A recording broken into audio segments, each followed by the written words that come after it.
You're listening to Kickoff on TalkSport with Ladbrokes 18+, gambleaware.org, live in the stadium in Belgrade, where England are about to take on Serbia. And all of a sudden, with just under 15 minutes to kick off, the noise has just ramped up that little bit more. If you head to the website, talksport.com, go to the transfer notebook, there's more detail on Nuno Espirito Santo leaving Nottingham Forest, and more on Ange Postecoglou taking over at Nottingham Forest as well. Stuart Pearce, a former Forest man, alongside me. Is this likely to affect any players? There's a number of Forest players involved tonight. Is this likely to affect them? Is it going to be on their minds at all? Their manager won't be there, or their old manager won't be there. When they get back, it'll be a new one already. Well, it certainly would have been a talking point coming into the game, but the magnitude of this game for both teams, I think they'll shelve any club commitments and concentrate fully on the game. And I know you were on TalkSport earlier discussing what's happened at Nottingham Forest, but for those who haven't heard that, a brief take please on Nuno going, Ange Postecoglou coming in at your old club. Yeah, I think the fans had a real sense of love for Nuno, and I think he got Nottingham Forest, as did Steve Cooper before him. So Forest have lost two managers that they admire greatly, I think, and supported well. Forest now have just got to get behind Ange, support him like they always do with their managers. And as I say, I enjoy watching Ange's team play. I think it'll be a slight sea change from what they've been used to, the counter-attack style that Forest have played. But it's fantastic. We've got the game Saturday, and we've got a beautiful opportunity to have a look at Forest at Arsenal. Yeah, it's live on TalkSport, Arsenal Forest. And I actually think, just quickly on this, before we go back to this game in front of us tonight, that Ange Postecoglou's got a big decision to make this weekend, because some of his players, as we've just discussed, won't be back until late in the week. They won't be back training. So how many sessions will he have with his first 11, with his first team squad, in order to implement anything new that he might want to implement before Saturday? The answer is one Friday morning, and at that stage you're not doing too much physically on their legs. It'll be an introduction period. Listen, hopefully he'll be there for a number of years. He's got a European campaign ahead of him as well to focus on. But exciting times, I think. You know, Forest will just have to embrace that. The chairman's decided, the owner's decided to have a change. And as far as the club are concerned and the fans, they'll get behind Ange, no doubt about that. Yeah, they're in the Europa League, and they've just taken the Europa League winner from last season as well. They are putting the names and pictures of the players on the big display screen away to our right, hence the noise that you've been hearing, some boos for England players. The England fans are down to our right. They've been bussed in. The buses, as I understand it, for England fans who've made their way to this game, the buses have been working okay, and the queues have been moving outside. But I think there's still some fans still to come inside this stadium. Listen, we just heard the Serbian angle on it, Stuart Pearce. Are you expecting a slightly more open game tonight, or the way Serbia set up, could that kill it again? No, I think they'll have to be more forthright, being at home, being the home nation, and this could be the game that they look at Serbia to say, look, if we're going to win the group here, we're probably going to have to beat England tonight. As far as I'm concerned, I think England will win the game this evening. I think that will suit England, not playing against a team that are banked up behind the ball, with no inclination at all of playing the game in England's half, really. So I think it'll be a good game, an open game today. Interesting one for Harry Kane, who didn't score against Andorra, and Thomas Tuchel said last night in the press conference, I don't worry about Harry, he's ready to score in every game, and number 9 is in the middle of traffic, in the middle of a low block, means he won't have as many touches. I'm happy for him not to go deep, so he just wants him to stay up front. What do you think of that? Well, Harry's rely on those wide players delivering the ball to him. Both of our goals, as we pointed out, come from crosses. So he needs those players out wide to not mess around with the ball, one-on-one go past someone, but make sure you deliver the ball. He's got a supplementation as well from Declan Rice, who's playing further up, that got his goal a couple of days ago, and you've also got Morgan Rogers hovering around that area. So I fully expect the ball going out wide, early deliveries, and 3 of our players between the goalposts, and one of those being Harry Kane. His goal record goes before him. Well, the players are making their way down that infamous tunnel on their way to It looks like an old Nissan hut, doesn't it, away to our left behind the goal, but they will emerge from very shortly. Some of the subs have already come out. In fact, the players on the way out now. The subs have come out already. Alexander Mitrovic, who surpassed 100 caps recently and will receive a presentation on the pitch very shortly for that. He has come out, and big love for him from the Serbian faithful. They absolutely adore him. As he came out, that presentation will be made very shortly. We are 8 minutes away from kickoff, live on TalkSport. It is Serbia against England, and let's just make it clear that winning this really puts England in total and utter control. It doesn't necessarily mean they have qualified mathematically, not at all, but they are absolutely in pole position with a win against Serbia here in Belgrade tonight, as the officials head the party that's coming out from that tunnel away to our left. Seems to be a lot of time being taken for them to make their way out onto the pitch. It's very stop-start down there at the moment, and that's got the fans in full voice as well. Darkness has fallen around Belgrade above us here in this part of the world. In the Balkans, 2 floodlight towers opposite us as well. Glaring lights beaming out from them, and the lights above the stand, on the roof of the stand above us, are directed at the pitch as well. And we can see, because of those lights, the players making their way out towards the middle, where the Serbian players will stand behind their flag and the England players will stand behind their flag as well. Alexander Mitrovic, well loved in these parts, hence the presentation, surpassing 100 caps. Actually got a hat-trick in his 100th game for his country. That was against Andorra in June. This, his first game in Belgrade since then. He's familiar to English football fans, of course. 10 years since he joined Newcastle from Anderlecht. And then at Fulham, he twice hit double figures goals in a Premier League season, and 3 years ago absolutely smashed all scoring records in the Championship. 43 in 44 games was absolutely jaw-dropping. As the players line up, Mitrovic on the bench tonight, of course, but the players line up, straddling the halfway line as we prepare for the anthems to be sung. The first will be that for England, and that is God Save the King. Poručit će direktor svih selekcija Fudbalskog saveza Srbije Nenad Bjegović, a u ime fudbalske reprezentacije specijalni poklon uručuje direktora tima Stevan Stojanović. That presentation just being made before the anthems. Hence the applause ringing around the stadium. Alexander Mitrovic, who I think the Newcastle fans loved him, but they were letting go to Fulham, where he became a real hero. He's now playing in the Saudi League, of course. He got 14 in 24 in the last Premier League season in his career for Fulham. By the way, if you want entertaining, England under 17 showed the way earlier today in terms of entertainment. Just winning 7-5 away to Germany. Chelsea's Ryan McQueen scoring 4 of those goals, assisting 1 as well. So the love has been shown for Mitrovic, and now we get to the anthems, and we start with God Save the King.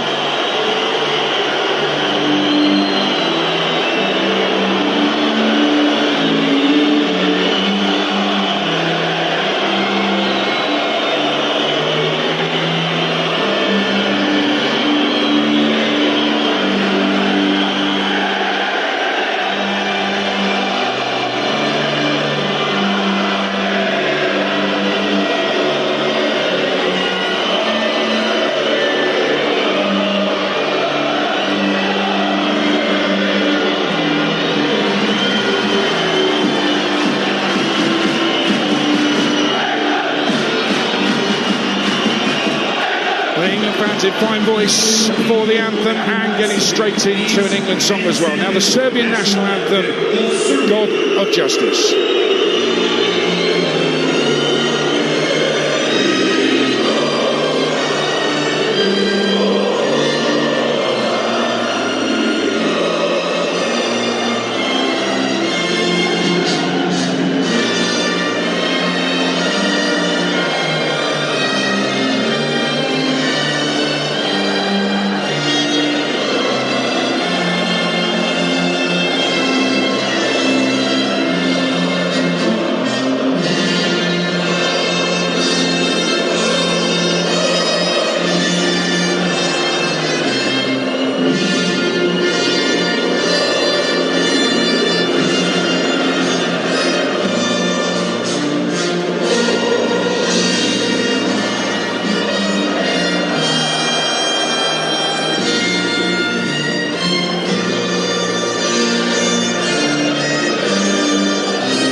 Sports Bar tonight is O'Hara and Cundy from 10 after we've got reaction here in Belgrade to this game. And this is the game they're going to be talking about on their show. So to another qualifier for next summer's World Cup. And so far, it's a campaign full of flawless results, but full of flawed performances. Another 3 points for England on the road to the USA next summer is the priority, but we want to be entertained along the way. Is that possible? Serbia against England, live from Belgrade with your team, former England captain Stuart Pearce, alongside TalkSport's England commentator Jim Proudfoot. Adrian, thank you, and a very good evening to you from the heart of Belgrade, some 1,100 miles to the southeast of London. This ageless city, the size of Birmingham, that predates the English capital by more than 300 years, overlooked by the Beogradska Triava, the old fortress at the confluence of the Sava and Danube rivers.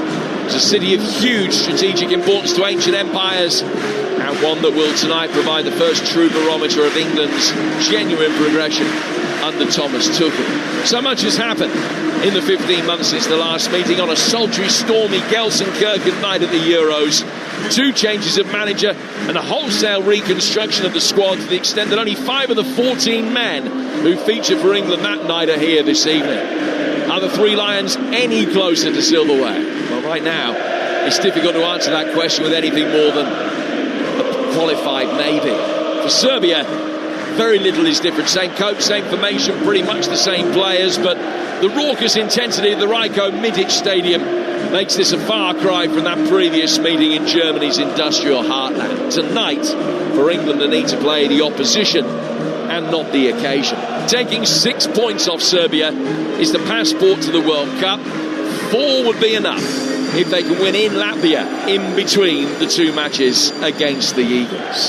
So England have Pickford in goal, a back 4 of James, Concert, Gahey and Livramento, then Anderson, Madueke, Rogers, Rice and Gordon, with Kane up front.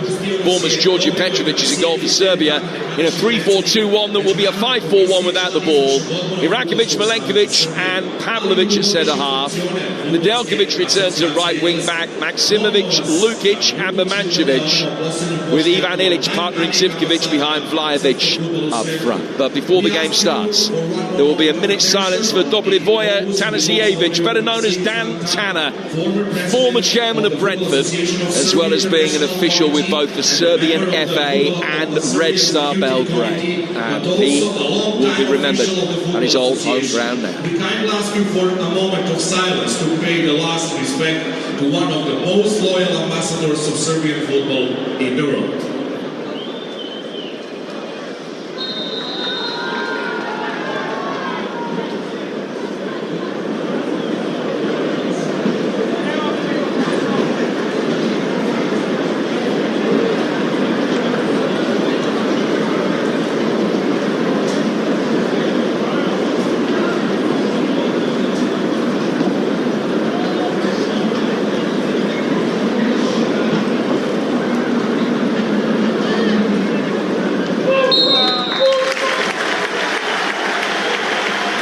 Tribute to Dan Tanner. And how great that it was immaculately observed by both sets of supporters.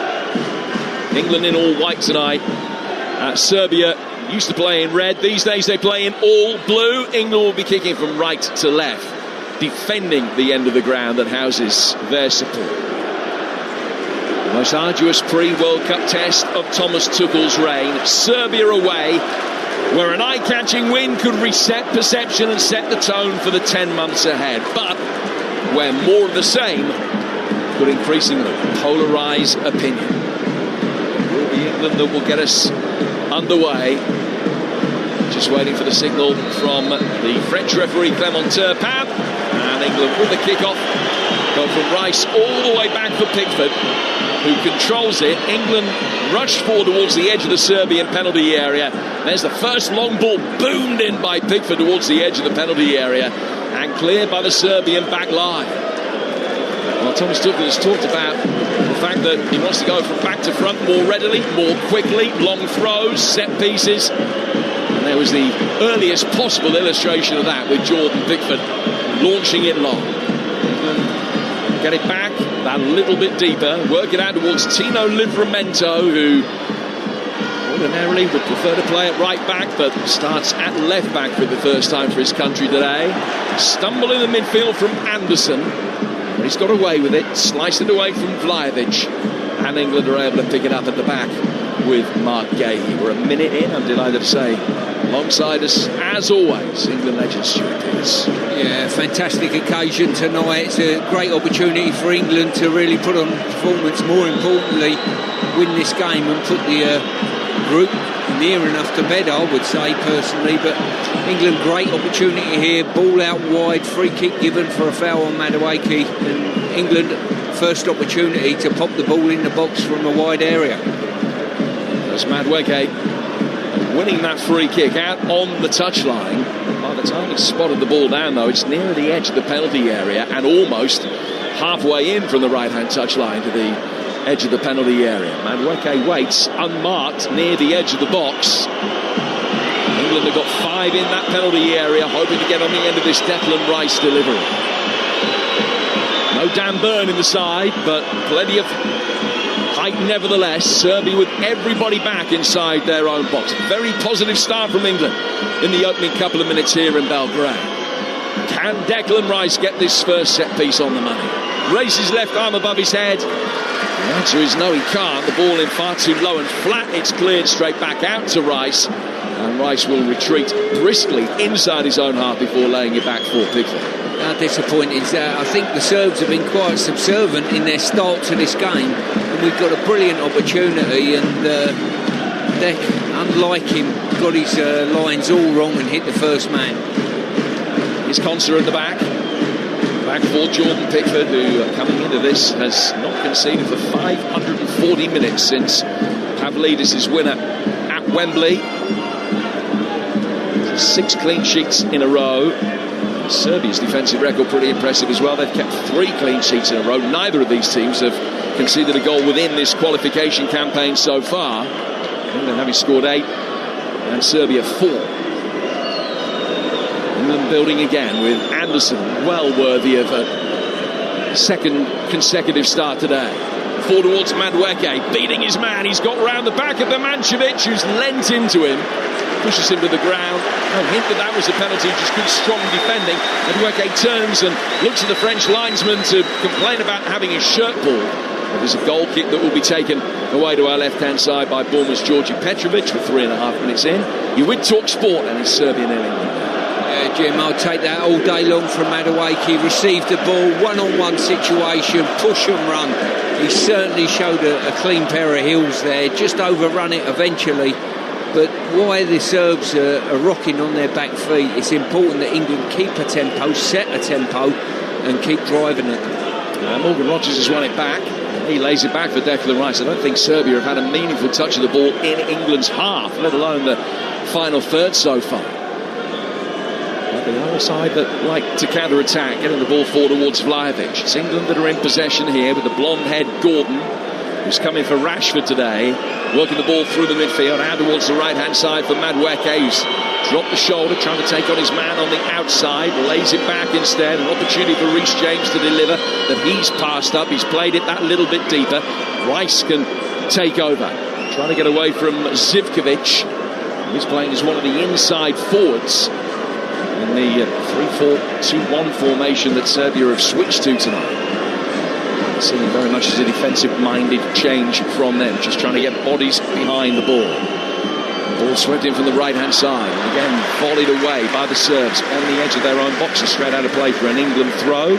And barring a goal, I don't think Thomas Tuchel could have asked for too much more from this start. England on the front foot, and far and away the greater attacking entity inside the opening 5 minutes on a very, very hot night. Hotter tonight than it was yesterday here at the stadium. The temperature's still up in the mid-20s. The darkness has long since fallen, but it was a cloudless afternoon and stifling in terms of temperature. Very little breeze around.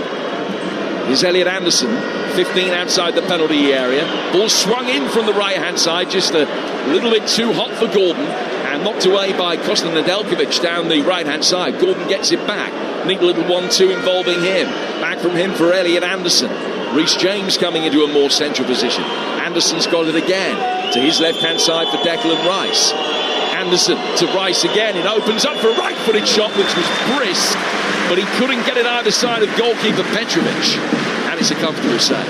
Yeah, I think in time gone by, Jim, we had an England team that couldn't dominate the ball, and I'm talking about going back a number of years now. Now all of a sudden we've got a team that can dominate the ball, can look comfortable in possession of the ball. We need to make sure we couple that with being effective and putting the ball in the box. Serbia's first long ball forward caused problems for Konsa and Gay here. It was a slight miskick. Vlahovic tried to get on the end of that. Just ran away from him, and as he tried to then win it back, he caught Reece James.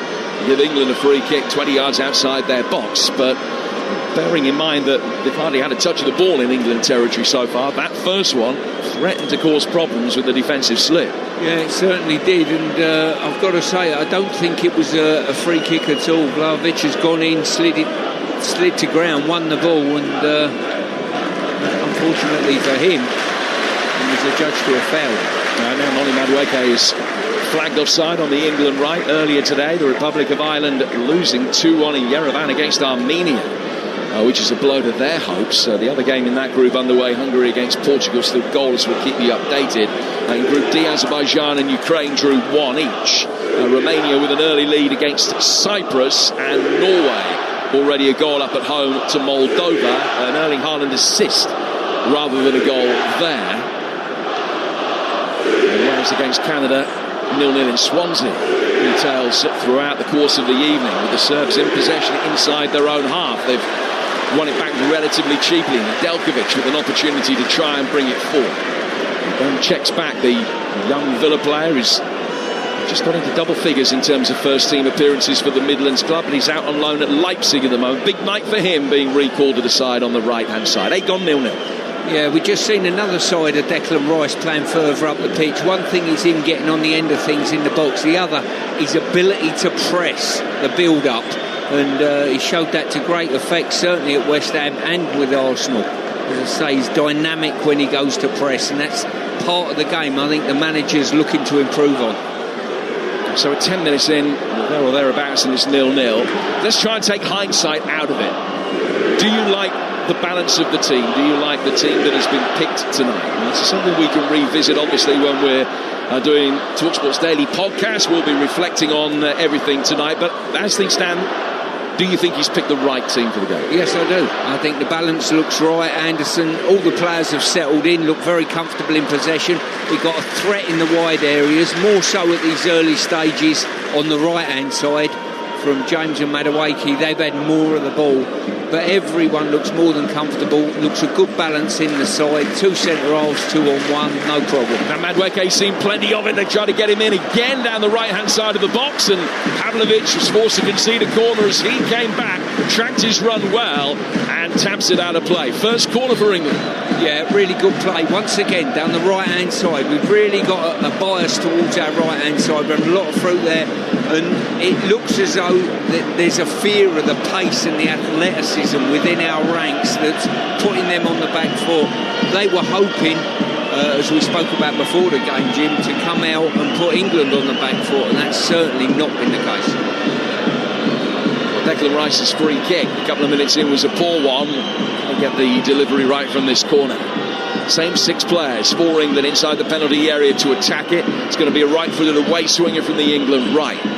He's got Kane, the deepest of the 6, standing almost on the edge of the penalty area, making an uncharted run in here, but the defensive header at the near post got it away. Loose ball breaks for Livramento. Little 1-2 between him and Reece James. Tino continues his run up the left-hand side, passes it in towards Mark Gahey. Gordon takes over. Back for Anderson. Nice shape on that ball in which Milenkovic got away. Then Gordon will try and get himself into a shooting position on the left-hand side of the area. Can't get past the assembled blue shirts in front of him, but it's laid back for Livramento. Down towards Gordon again. This is a good start. Very vigorous, energetic, high-tempo stuff from England in these early stages. Back for Anderson to Gordon. Serbia are able to push out and force England that little bit deeper, but the possession so far has been good. Of course, the bottom line is that England, with plenty of possession, as much as they're having in good areas, have to create the opportunities to go with it. And as yet. Through the opening 10.5 minutes on TalkSport, they haven't really been able to do that. But it has been an assured start. It's silenced the crowd, but it feels as though it's taken the sting out of the occasion to an extent already. Anderson getting it forward. To the feet of Kane, who's played here before in a Spurs side that won 4-0 on this ground against the Red Star Belgrade back in 2019. Gordon, ball into the feet of Kane. Plays the way that he's facing back for Anderson. First time ball from him out to the England right for Madueke, who's probably more concerned with where the ball's going to go next than bringing it under control. Slipped over his foot and gone out for a throw to Serbia on the left. 11 minutes, England on top, it's 0-0. Yeah, it's a masterclass at the moment from England in possession football. As you rightly say, Jim, just need to show that cutting edge. Keep feeding Madueke at this moment in time.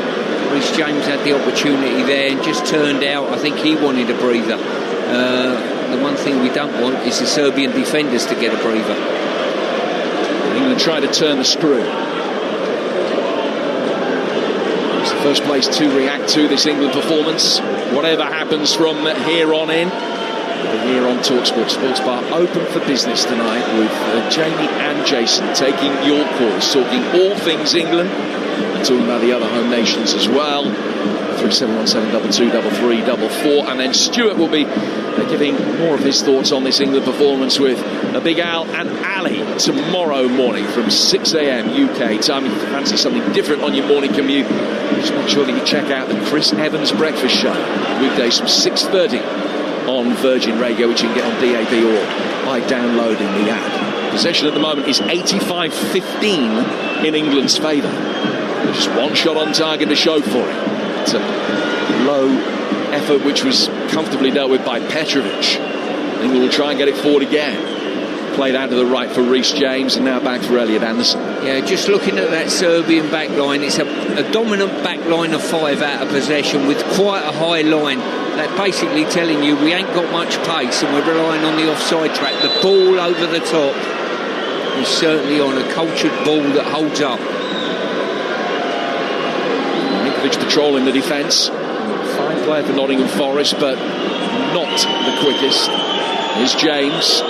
They've just dropped in that little bit deeper here with England passing it about 10 yards across the edge of the Serbian box. Livramento for Gordon. And then we'll play another positive ball rather than looking back, and then as it's turned back by Gordon, he's passed it straight to Vlahovic, and this is where the danger could come on the counter-attack, only for Tino Livramento to come back and dispossess Vlahovic near the edge of the penalty area. England's first real mistake, and Livramento's bailed them out. Yeah, as I say, just dealt with the situation. The crowd got off their seats, get a bit excited, and it's probably their best chance of getting a foothold in the game in many ways, this counter-attack threat that they've got. But England can't turn the opportunity down of putting the ball in the box. When it goes to Madueke, if it comes back to James, he's got to put it in the box. Here's Gordon. Making his way forward up the England left. Pulls it back for Tino Livramento in defeat on the edge of the penalty area. Gordon again. Now Kane, who has dropped that little bit deeper this time and chips an exquisite pass out to the bottom right corner of the penalty area where James and Madueke try and execute a 1-2. But the whistle has gone, and it's a free kick to Serbia on the edge of their box. 14 minutes gone.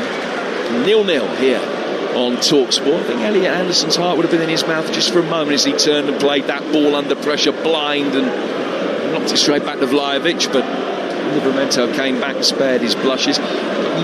We said on Saturday that Anderson was so good, he certainly deserved another opportunity in the starting 11 tonight, but I think he already knows that this is a completely different prospect. Yeah, without a doubt. This will be a bigger test for him and a bigger test for England. I would love to see our production, if we could get this back from London. Every time the ball goes into that area, from the penalty box to the touchline to the corner flag, that area there, if we said every time that ball goes in that area, a cross has got to follow, how many times doesn't that happen? Nedeljkovic ratting around on the Serbian right, lays it back for Ilic. And Milenkovic is Sasha Lukic, the Fulham midfielder, out of the left for Birmancevic. Just a slight change in emphasis tonight down that left-hand side. It's usually Kostic or Terzic who plays in that position for Serbia at left wing back, but Bermancevic recalled there tonight, and Zivkovic, ordinarily a right wing back, is playing as one of the inside forwards just behind Vlahovic. So that's why Nedeljkovic has come back into the team. Serbs in all blue, they've got it in the midfield again. Maksimovic wearing 5, working it forward. They're beginning, Serbia, to get a foothold in this game, with England the dominant force in the opening 15 minutes. Nothing in terms of a tangible reward to show for it. Serbia sprayed the ball out towards the left. It was an optimistic pass, good vision. The execution wasn't great. It was just a little bit too high for Bermancevic, and goes out of play for an England throw. Still 0-0 here at Red Star Belgrade's ground in the southeastern quarter of the capital of Serbia here on TalkSport. Yeah, what tends to happen in these contests, if you're the team in the ascendancy, if you don't put enough blows on the opposition's chin, metaphorically, they'll come back into the game and say, well, you're not that bad after all. And they've forced a corner, so they got a first opportunity to deliver the ball in the box. With the opening 15 minutes, it didn't feel as though there was any danger of the England goal at all. But now they have this corner, which will be taken on the Serbian left. That's the far side from us as they kick from left to right. And it's taken short and quickly, and England weren't expecting that. Then the ball is swung inside the penalty area, not that much too high for Pavlovic, the blonde-haired centre-half who was up to attack it. Lay back on the edge of the box now for Nedeljkovic's shot. That took a deflection, which took the sting out of it a little, and made it an easy save for Pickford. No real thoughts from Jordan Pickford of getting the ball forward quickly. He's just waiting for players to push out of his penalty area, and then rolls it out for Ezri Konsa to bring it forward. Yeah, as I say, no matter how much ascendancy you have in a game, if you let the opposition come into it, they're feeding off counter-attacks at the moment, Serbia, and look at a little bit of a threat accordingly. Anthony Gordon coming in off the left, plays it back to the centre spot. Ezri Konsa.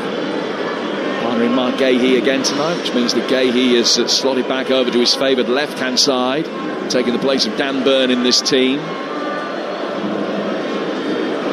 It's worked into the feet of Harry Kane. Played out to the England right-hand side for Reece James. The ball in from him, not too bad. It forced Pavlovic off balance to get there ahead of Harry Kane, and he's headed it behind for another England corner.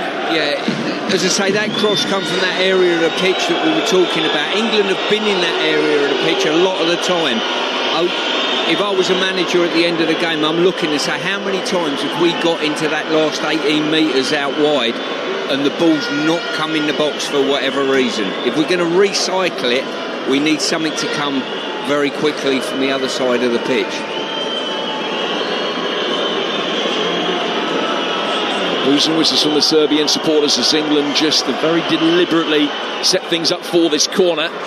It's taken 2 Serbian headers to get it out of the penalty area. They've managed that, and then a miscue clearance goes behind square, and Vlahovic might be able to lead the counter-attack. Rice very quickly back goal side, and then a ball that is steered forward is calmly just knocked away from the edge of the penalty area. Pickford came out, England playing out very confidently and competently from the edge of their own penalty area until the move breaks down as Rice tried to knock his square for Madueke and put it straight out of play for a throw. Yeah, fortunate on that brief counter-attack there, the one-on-one situation. It was Declan Rice who certainly got enough pace and power to stop any quick attack. I haven't seen much of Morgan Rogers at the moment. He's almost playing a role, an inside right role that's occupying the opposition. He's given his wicket up, if you like, to allow Madueke and James to have a little bit more freedom further out wide. But if he's going to do that, they've got to deliver from that right-hand side with the amount of possession they've had. Those crossing statistics are very interesting at the moment.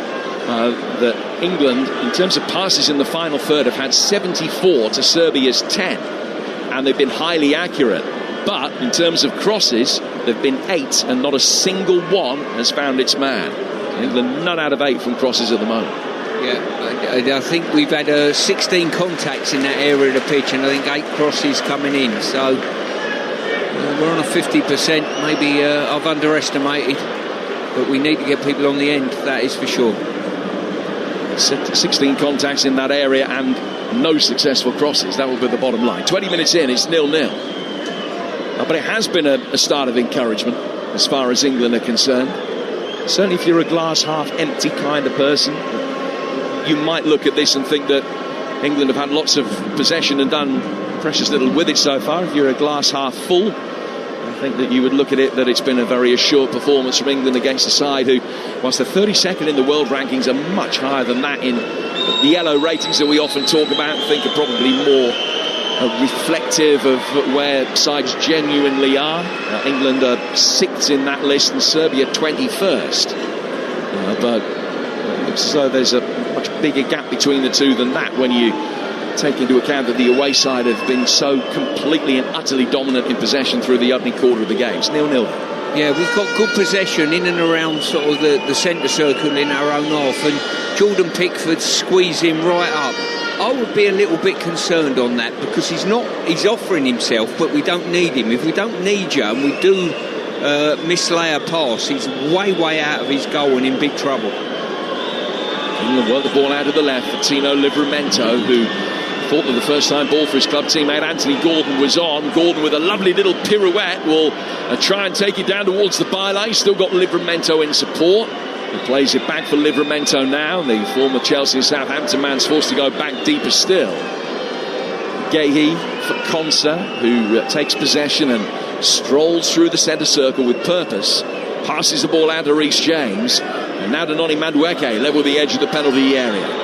2 ahead of him. He's laid it back. Ball in deep. Rice with a header at the far post. And it's comfortably saved. That's exactly what's needed there. Ball out to Madueke. 2 players front him up. He's got nowhere to go. Lay it back so James can come on and put it in first time if he so wishes. He'd done that first contact from at the far post. Good play. Midway through the first half. That's the thoughts of the former England captain, Stuart Pearce. It's 0-0 here in Belgrade. At this stage of the last time that England played in this stadium, they were 3-0 up and a 4th goal was only seconds away. It's not been that kind of electrifying, blistering start this evening. It was against the old Yugoslavia. It is Serbia that have retained Yugoslavia's international record, if you see what I mean. England have played against Serbia and Montenegro since, and of course Serbia themselves with that Jude Bellingham winner in Gelsenkirchen at the Euros, but this is England's first game away to Serbia.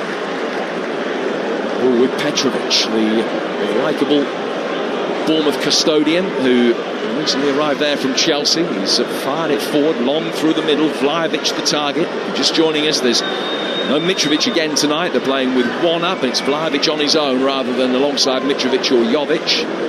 Here's the familiar figure of the captain, Milenkovic. Pavlovic to his left-hand side. He's gone in towards Ilic instead. Now out towards Zivkovic.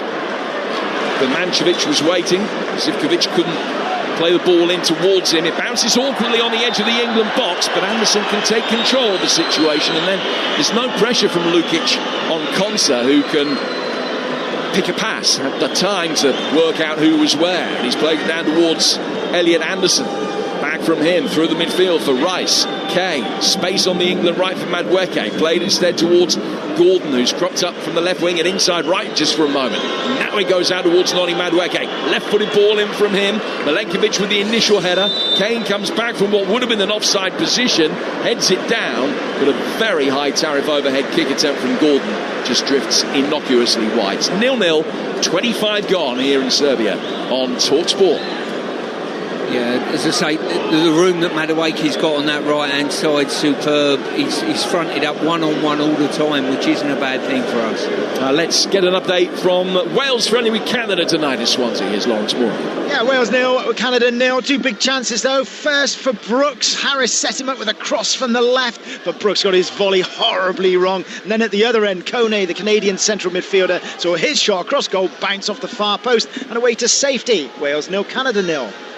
Cheers, Lawrence. The other game in England's group, currently being led by Albania. They've just scored with Christian Slani, the Torino midfielder. Albania 1, Latvia 0. That one going as expected. I'll tell you the live table in a moment as Gordon bursts inside the area. Right-footed shot. Petrovic got hands behind. He was able to punch it clear. England's best moment of the game so far. And then as Serbia looked as though they'd been caught in possession, the whistle has gone. And a free kick given for a foul by Reece James about 20 yards outside the box. But that was excellent from Anthony Gordon. Yeah, it certainly was. He went on the dribble, headed straight to goal, cut inside, opened up on his right foot. Give it both barrels, and the goalkeeper put two strong fists behind it and palmed it away.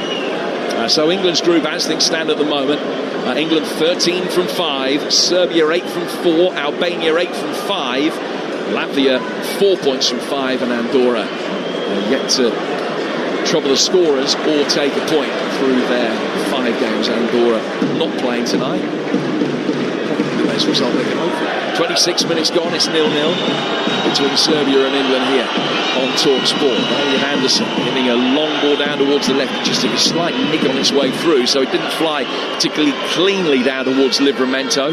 But he's making life difficult for Nedeljkovic, and his persistence sees England rewarded with a throw midway inside Serbian territory. 0-0 the score. Livramento's throw down for Gordon, who then, having played the pass, was clearly pushing the back by Ivan Ilic, a young midfielder who was once on the books of Manchester City. The free kick has gone England's way.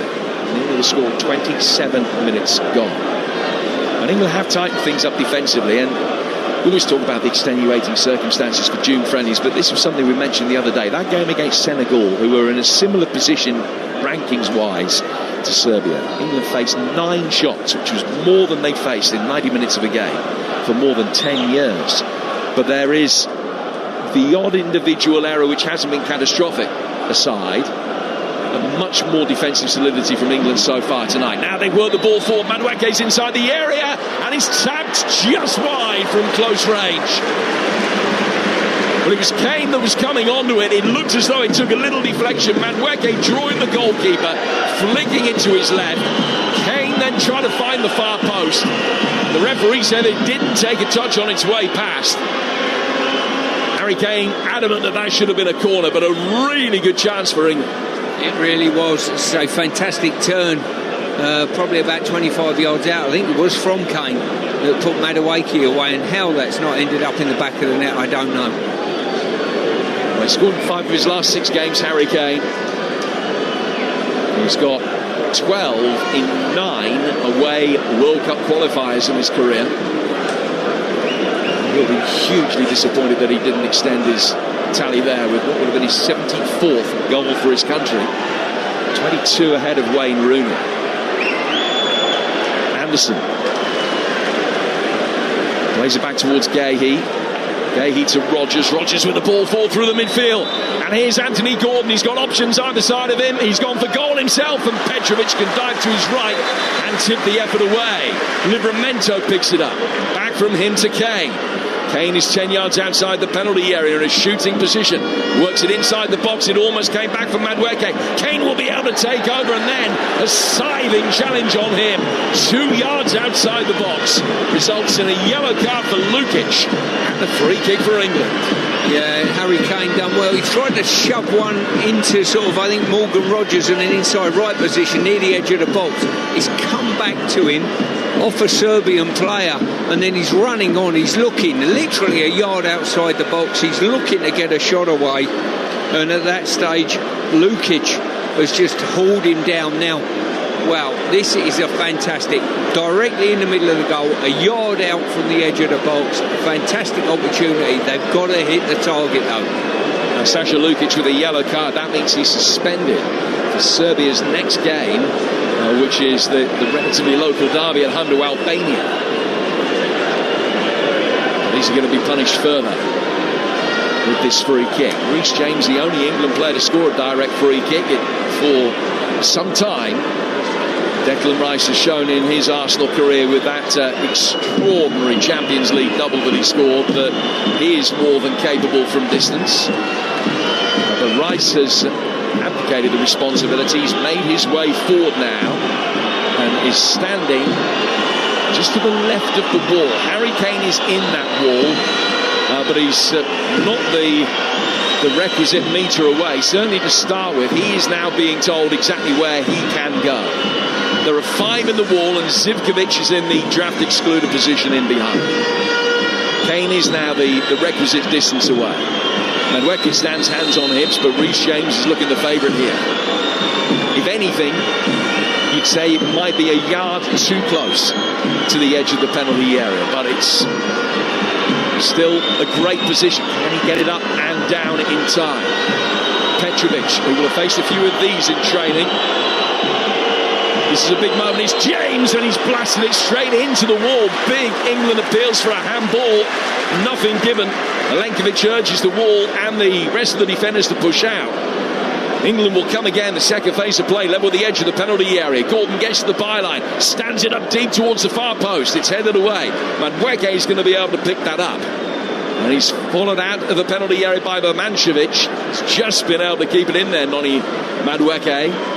Laid back for Elliot Anderson to Reece James. Low ball in from him, and Petrovic can't prevent that hitting the side netting after a deflection. It's another England corner. 0-0, but a good 5-minute spell. Yeah, Reece James is the one who's decided to take the free kick on. For me, it's a left footer all day long. Goalkeeper's side, he's decided to sort of close his foot and pull it with his right foot, and there was a muted shout for a penalty from Reece James, suggesting it's hit a hand. But not the best of free kicks. Great opportunity though. Elsewhere, Norway 2, Moldova 0, Hungary 1, Portugal 0. Iceland lead in France by a goal to 0. Romania 2-1 up in Cyprus. Another game in this group. Still Albania 1, Latvia 0. This one is still goalless, as is the Wales-Canada friendly. Corner to be taken from the England right again. Another away swinger from Declan Rice. More curve on that, and he's headed in off the inside of the post. Harry Kane attacking it. Stoops, conquers, and England lead. No more than they deserve. Great delivery from Rice. Kane making that run in from deep again. Nobody had picked him up. He got his head to it and diverted it with real precision in off the left-hand post. It's goal number 74, and it's a big one. Serbia 0, England 1. Well, all England's possession now is bearing fruit with this goal. Fantastic ball in on that occasion, and in and around the penalty spot. Serbia won't be happy with this. Harry Kane, he's hardly got off the ground. He's stooping to head, coming away from goal. Fantastic header. The guidance is brilliant, just in off the far post. And if he doesn't score against Andorra, you know another one's coming any given time very soon. Well, Thomas Tuchel said yesterday he wasn't worried about Harry Kane in the slightest on the back of a performance against Andorra where he was given very little service and hardly a chance worthy of the name. And that's why 6 goals in his last 7 England internationals, and England lead by a goal to 0. And that could be the platform for a huge win and a monumental step towards the 2026 World Cup in North America. Now, the side who haven't conceded a competitive goal for over 8 hours just have to keep a clean sheet. It's Serbia 0, England 1. Yeah, and I think that will settle England down a little bit. They've been pretty comfortable in the game with their possession, but it's always nice to put one on the scoreboard. Konsa has given it away, but no harm done. He's back in position to be able to shepherd the ball over the line along with Reece James now to play for a goal kick. Another Harry Kane goal in qualifiers, Stu. He's played 40 and has now scored 44 goals in qualifiers. He scored almost as many goals in those 40 qualifiers as any other England player has scored in history. Quite incredible, as I say. So reliable, you know full well. He knows exactly. Tuchel's press conference the other day, basically he's telling us don't worry about Harry Kane, he knows where to go to sniff out a goal, and he certainly did there. And now Anderson has played it forward. It's a clever touch around the corner. Madueke is inside the penalty area, and it's 2 in 2 minutes. This is much better from England, and what Thomas Tuchel was hoping to bring. Devastating there on the counter-attack. Anderson, the instigator of it, flicking the ball forward. It was turned round the corner. Madueke made the run down the inside right channel between Pavlovic and Milenkovic. He had time, he had patience. patience, and he had the resolve to draw the keeper, slot it past him. Noni Madueke with the goal. His first for his country, and England are 2 up in Belgrade. Absolutely super. The Serbians have just got no answer for the pace of England. They're too quick for them. And on that occasion, when Madueke drove in, you knew full well there was either a pass on to Harry Kane, who was waiting, but the finish was sublime. Well, Anderson did well, but the touch from Morgan Rogers just to come towards the ball and feather it round the corner for Madueke was a majestic moment. And Are You Scotland in Disguise is the song from the England supporters away to our right-hand side. Serbia 0, England 2. Kane on 33, Madueke on 35. And England, as things stand right now, are 7 points clear at the top of the group. Yeah, and the Serbs look shaken, as you would expect. 2 goals down. And England have dominated from the offset, really. The only time they've hesitated on occasion is when they've given the ball away in total possession. It's given the Serbians a touch of a lift. But in the main, Madueke's got the beating of his man. We're feeding him on a regular basis. Now he's got his reward. So England leading by 2 goals to 0. And that flurry of goal-scoring activity means we're a little late on the England trivia question for tonight. But I'll tell you what it is in just a moment. As the ball is played forward towards halfway by Serbia, looking to get themselves back into the game before half-time. Nedeljkovic, yarding from the right-hand touchline, playing it forward into the feet of Vlahovic. Vlahovic coming back. Finds Sasha Lukic. Lukic is 15 yards outside the penalty area with Vlahovic waiting on the right.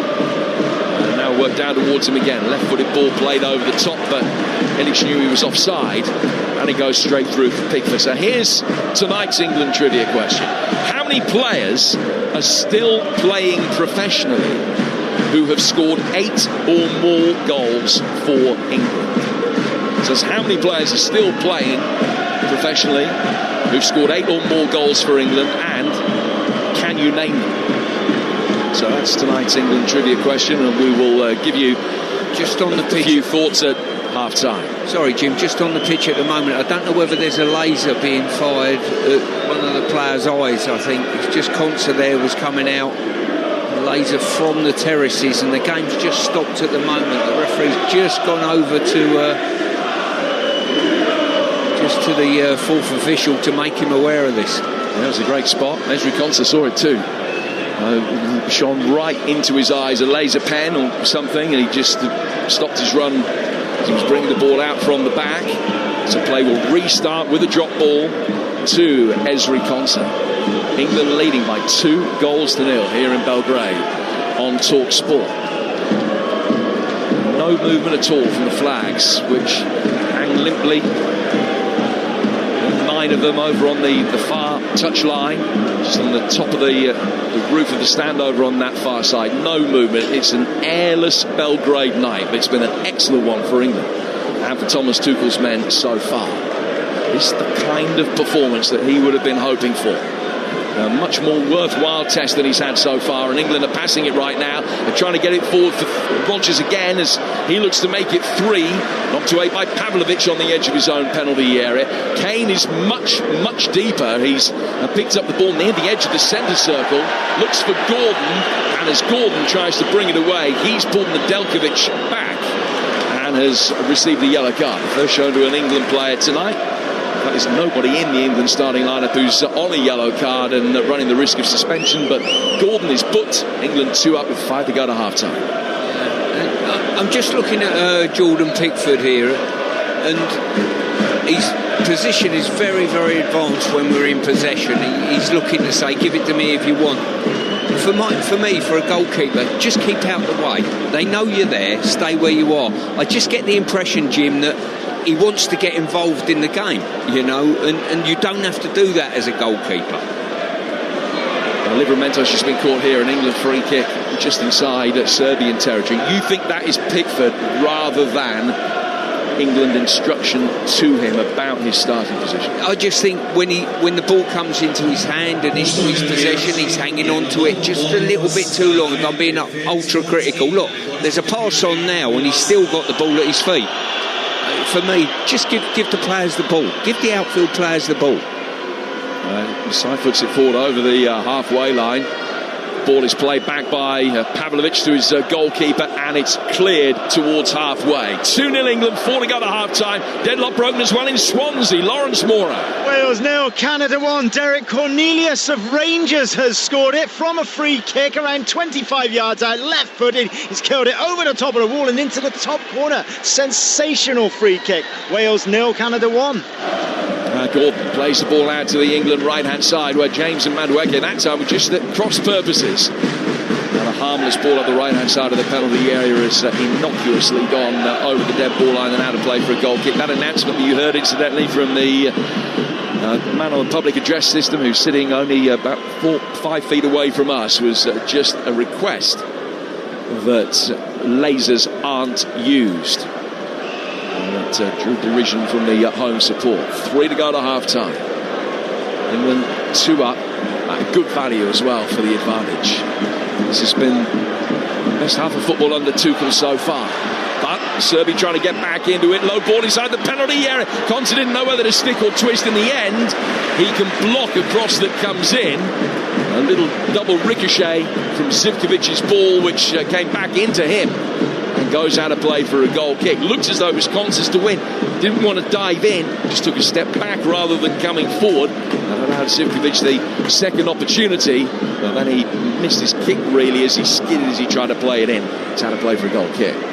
Konsa just lost his foot in a little bit there, then all of a sudden he was second favourite and made the correct decision of just holding his ground.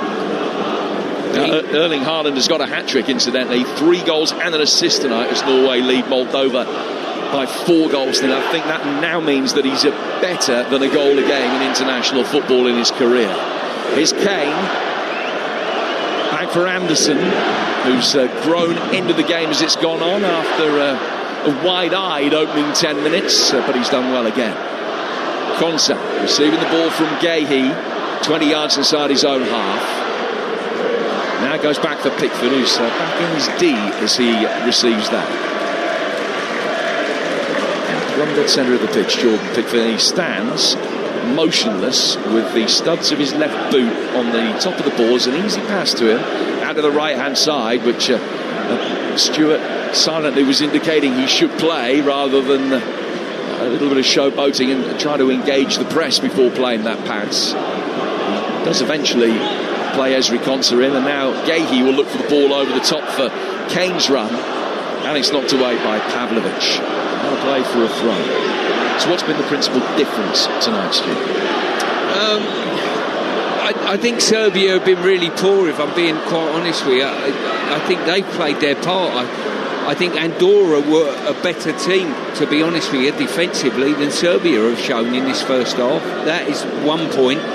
Madueke and James have got a lot of room out there. I think in the game against Andorra, whenever they received the ball out wide, there was always 2, 3, sometimes 4 Andorran players working to fill spaces. They haven't done that tonight, Serbia. They've left Madueke one-on-one, and that's been a big no-no. Another goal for Norway. They're 5 up in that game. Another guy who set up a couple of Haaland's goals now has a goal of his own in first half stoppage time. We've got 30 seconds to go to half time in this one. Don't forget, after the full-time whistle, our England correspondent Faye Carruthers will bring you all the reaction from the tunnel. We'll get to hear the thoughts of Thomas Tuchel and the headline makers, and then your thoughts as well. Phone lines will open with Jamie and Jace. They'll give you the chance to have your say on this evening's match on the Sports Bar. 03717 22 3344. Our next live football coming up Friday night. One of more than 150 live EFL games we'll bring you over the course of the season. It's over on TalkSport 2. Ipswich against Sheffield United. The season certainly not going as either of those would have anticipated, and they face up at Portman Road. 7 o'clock the build-up starts with 7:45 kickoff on Friday night on TalkSport 2. We're in 1 minute of stoppage time at the end of the first half here in Belgrade. And England lead with goals from Kane, His 74th, and Madueke his first for his country. Ball is cleared by Pavlovic on the edge of his own penalty area, gets it towards halfway. Vlahovic trying to win it. Wouldn't be at all surprised to see Dragan Stojkovic make at least one, maybe two changes at half-time to try and pep this Serbian performance up. They've been very poor so far. It's taken nothing away from England. Milenkovic, Ilic, now Vlahovic dropping that little bit deeper, can get a shot in, which dipped, but not in time, and it goes straight over Pickford's goal and bounces on the running track behind it in front of the England supporters, and that will do. What a first 45 minutes of football. England won 2-0 on Saturday and were roundly dismissed for the level of performance. They're 2 up at half-time here in Belgrade and have been infinitely better. At last, a little bit of light at the end of the tunnel. Serbia 0, England 2. Are you entertained? I am, definitely.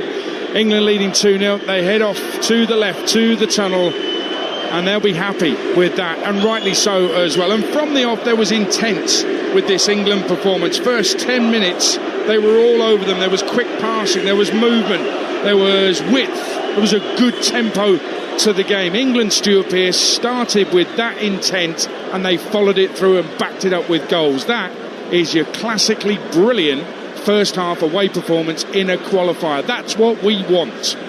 Well, they certainly dominated the ball from the first moments and with the team in ascendancy, looked very comfortable into the game. Serbia offered very, very little, and all they'd done was erode their own confidence in many ways, Serbia. I think from a physical context, England are sharper than them, quicker than them. There's a fear factor in going tight on people, and there's so much room on the right-hand side for James and Madueke. They've had an absolute field day.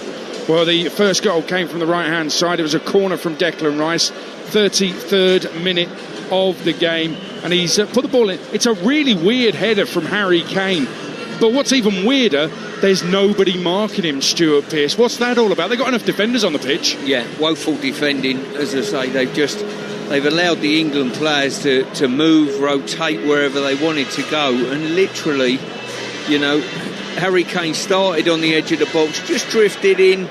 Madueke sort of half got a block, if you like, and as I say, we're watching a replay, and you can say they're moaning a little bit about the block, and I'm not sure which Ilic it was.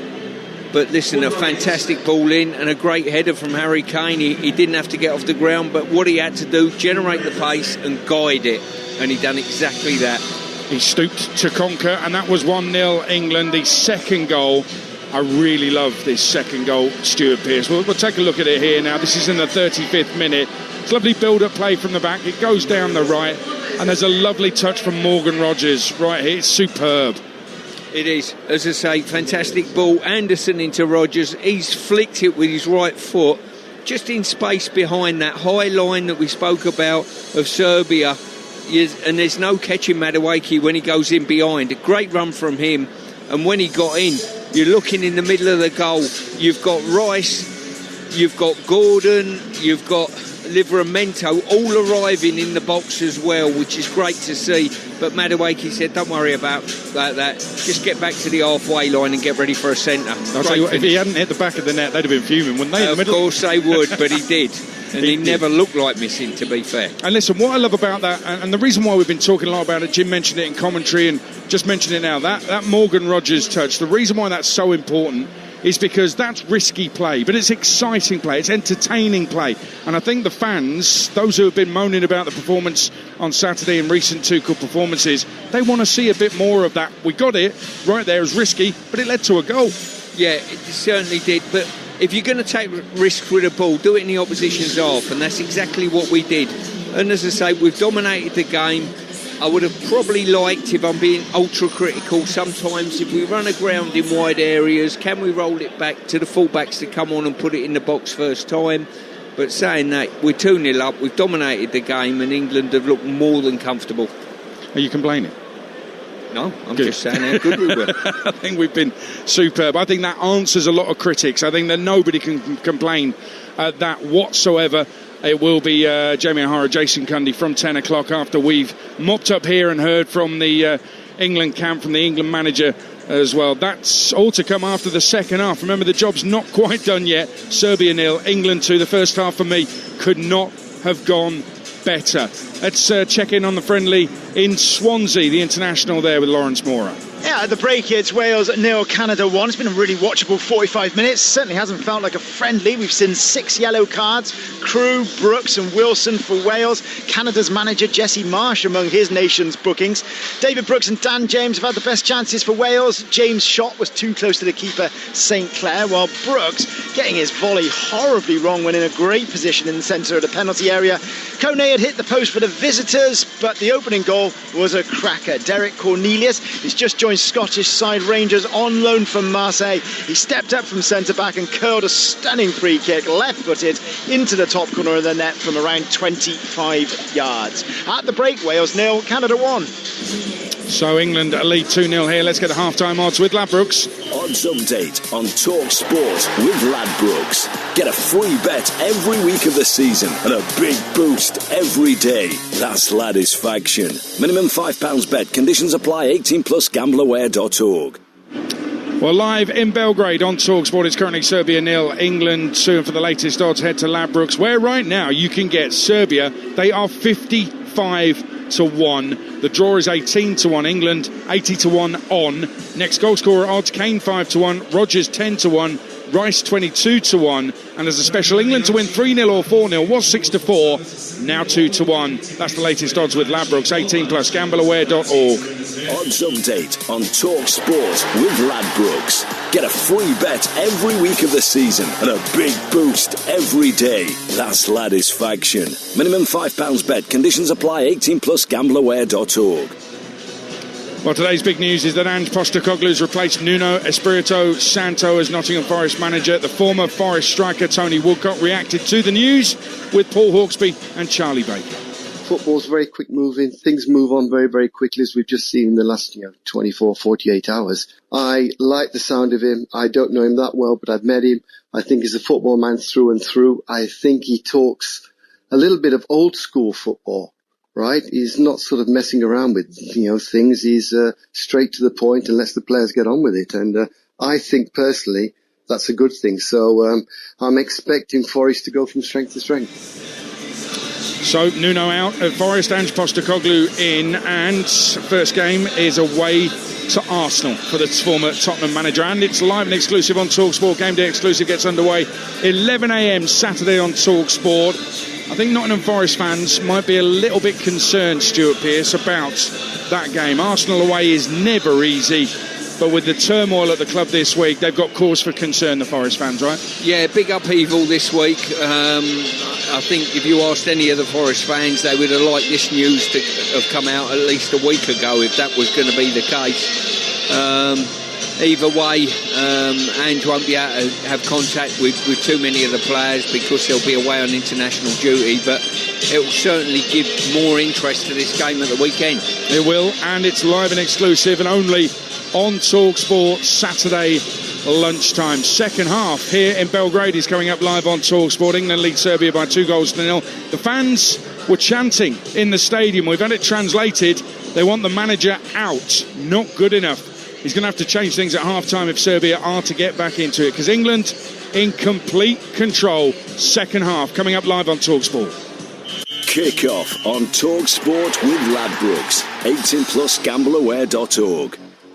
At Morrison's, we're cutting the price of hundreds of essentials across your big shop.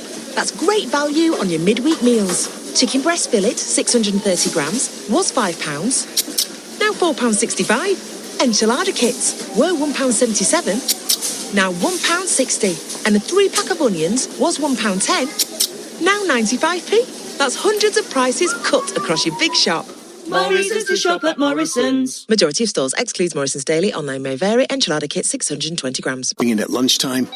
Get the kids off to school. Squeeze in that gym class. When are you going to find the time to search for a new car? At arnoldclark.com, you can find your perfect car, build a deal that suits you, and reserve it all with a few clicks. Plus, you're guaranteed the best used car deal in the UK. Find your car and view our price guarantee at arnoldclark.com. We make it easy. When it comes to sports betting, it's important to cool off and play safe.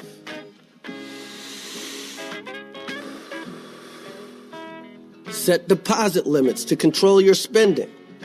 Set timeouts when you need a break. And set reality checks to know how long you've been playing. Showtime ain't always go time. Stay safe, players, at BetMGM. 18 plus, please gamble responsibly. Sky presents their fastest action release ever. Critics are calling it the internet event of the year. Perfect for action-packed homes. Smoother streaming. The UK's fastest broadband speeds from any major provider have landed. Gigafast Plus. Out now. Sky. Believe in better. Available to 12% of UK homes. Verify at sky.com/fastest speeds. With LV, I can get my home insurance from just £179. They've made it easy for me to get a great price. And their 24/7 emergency helpline lets me look after what matters to me. Because insurance is simple when it's me and LV. No wonder we're rated excellent on Trustpilot. Get your quote today at lv.com. 10% of new customers paid £179 or less November 2024 to April 2025. LV General Insurance is part of Allianz. Turn on NordVPN. It will help you avoid digital threats and will encrypt your online traffic too. Visit nordvpn.com now. NordVPN. Cybersecurity built for every day. Kick off on TalkSport with Ladbrokes. 18plusgambleaware.org. Stamina, celebrity, Lightspeed weeknight football. Kick off live on TalkSport. Another away swinger from Declan Rice. More curve on that, and he's headed in off the inside of the post. Harry Kane attacking it. Stoops, conquers, and England lead. Round the corner, Madueke, he's inside the penalty area, and it's two. 2 in 2 minutes. This is much, much better from England. Well, you're not wrong, and at the moment England are 7 points clear at the top of Group K as things stand. Wow, still haven't conceded a goal in this, their 5th game in the qualifying stage. Let me tell you about some more live football that's up and coming on the TalkSport network this Friday. Ipswich take on Sheffield United in the Championship. Jim Proudfoot will be there for TalkSport 2's live and exclusive commentary. That, by the way, is Ipswich in 20th against Sheffield United, who are bottom of the table and completely pointless after 4 games. As Jim mentioned in commentary, they've not had the starts they expected, either of those two sides. Saturday, as I say, 11 a.m. game day exclusive, will be live from the Emirates with Rashmin Chowdhury. Arsenal taking on Nottingham Forest as the Premier League makes its return. In the afternoon on TalkSport 2, Oxford Leicester in the Championship live commentary. That's followed on TalkSport 2 by Stoke Birmingham in the Championship as well. Meantime, I will be live at Fulham, who take on Leeds for Game Day Live. All the goals as they go in on TalkSport with me, Mickey Gray, and former Premier League captain Troy Deeney on the show as well. And we've got a special for you on Saturday night. Brentford-Chelsea is live and exclusive on TalkSport. Kicks off at 8. Baker Others will be your host for that one. And Sunday, Southampton-Portsmouth, the big derby on the South Coast in the Championship, is live and exclusive on TalkSport. Kicks off at midday. And let me tell you about the Game Day Live show on Sunday. That comes live from the Etihad. Man City against Manchester United. So the show starts at 1:30 through till the conclusion of the Manchester derby at 6:30. 5 hours of solid football. Sam Matchface, Alex Crook will be at the Etihad for the derby, and Erling Haaland will be going into that derby in form. He has scored a hat-trick in the first half for Norway against Moldova tonight. That's a hat-trick in fundamentally half an hour. So he will be buoyed going into the Manchester derby this weekend. We're expecting Stuart Pearce changes from Serbia in this second half, and England have to be aware of those changes, but this is not a lead they should relinquish. They're in control, aren't they? Yeah, they're in full control, and it's down to them. I think Serbia can't do too much about it. What England do, it's in England's hands at the moment. Keep moving the ball, keep waiting for the times and the spaces, and keep utilising our wide area. Absolutely, indeed. The trivia, by the way, that Jim Proudfoot gave us earlier, how many of those, still playing professional football, how many England players are there that have scored 8 or more goals? Well, I don't know if you've got any. I think I've got 3 Phil of those. Foden, is he one? Phil Foden? No, Phil Foden is not one. Yeah, bad guess, Stu, mate. Harry Kane. Harry Kane, well done. Raheem Sterling. Marcus Rashford. Okay, that's my 3. Okay. And the question was how many and who are they? So, 3. Would you like me to give you a hint? If it's 3, I've got it right. What prize do I win? How many players that are still playing have scored 8 goals or more, and how many of the 5 can you name? There you go. There's a hint. So 2 more. I think we'll have to work on this one. He's going to give us the answer to it. Around halfway through the second half? Yeah, something like that. Okay. I mean, are they still playing for England? Can I get any clues? Yeah, one of them still plays for England, yeah. Okay. No, both of them are still Premier League players. Oh, Premier League players. Yeah. So not Jude Bellingham. Yeah, no, there's your hint. So Kane 73, now 74, Sterling 20, Rashford 17, and 2 more who have scored 8 or more. It's just for fun. He'll give you the answer halfway through the second half. The ball is on the centre spot. Serbia are out. England are out. Harry Kane and Noni Madueke have given England a 2-0 lead here in Belgrade. It is commanding. It answers the critics, doesn't it? Well, we'll find out at the end of this second half. We'll find out when we get reaction from the England camp after the game with Faye Carruthers, and we'll find out on the Sports Bar from 10 on TalkSport tonight. And don't forget, we will bring you our little podcast reflecting on this game as well later on in the evening, live from Belgrade. Let's get back to your commentary then. Serbia 0, England 2, and Serbia about to make some much needed changes. Your commentary on TalkSport comes from former England captain Stuart Pearce alongside Jim Proudfoot. Well, as Dragan Stojkovic, the vastly experienced Serbian coach, made his way down towards the tunnel, he would have heard Stojkovic out ringing in his ears. It was an experimental side that he's picked tonight. He's made 2 changes. Nedeljkovic and Birmancevic, the 2 wing-backs, both taken off at half-time. Kostic has come on, who ordinarily plays at left wing-back. Jovic has come on as well. And so it's a side that is much more reminiscent of the one that played at the weekend when they beat Latvia. And they've moved Zivkovic, I think, back out to right wing-back. Jovic up front with Vlahovic. It's now going to be a 3-5-2 as far as Serbia are concerned. We're back underway. They've already won a free kick, given away by Morgan Rogers, who played that exquisite touch for the assist for the Madueke goal. And Serbia have an immediate opportunity to be able to get themselves back into this game, halving the deadlock. They've got a free kick that's 12 yards outside the England penalty area. And that's the cue for Milankovic to make his way forward. Pavlovic is in there as well.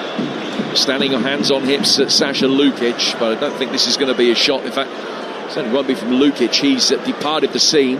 Madueke peels away from the wall just to keep an eye on the ball being rolled to Lukic down the left-hand side of the penalty area. It's going to be a left-footed ball clipped inside that England box. It comes now from Kostic. It's really well headed away. Good defending by Kane, steering the header out towards the far side. Look for a moment as though the counter-attack could be on as a result of that.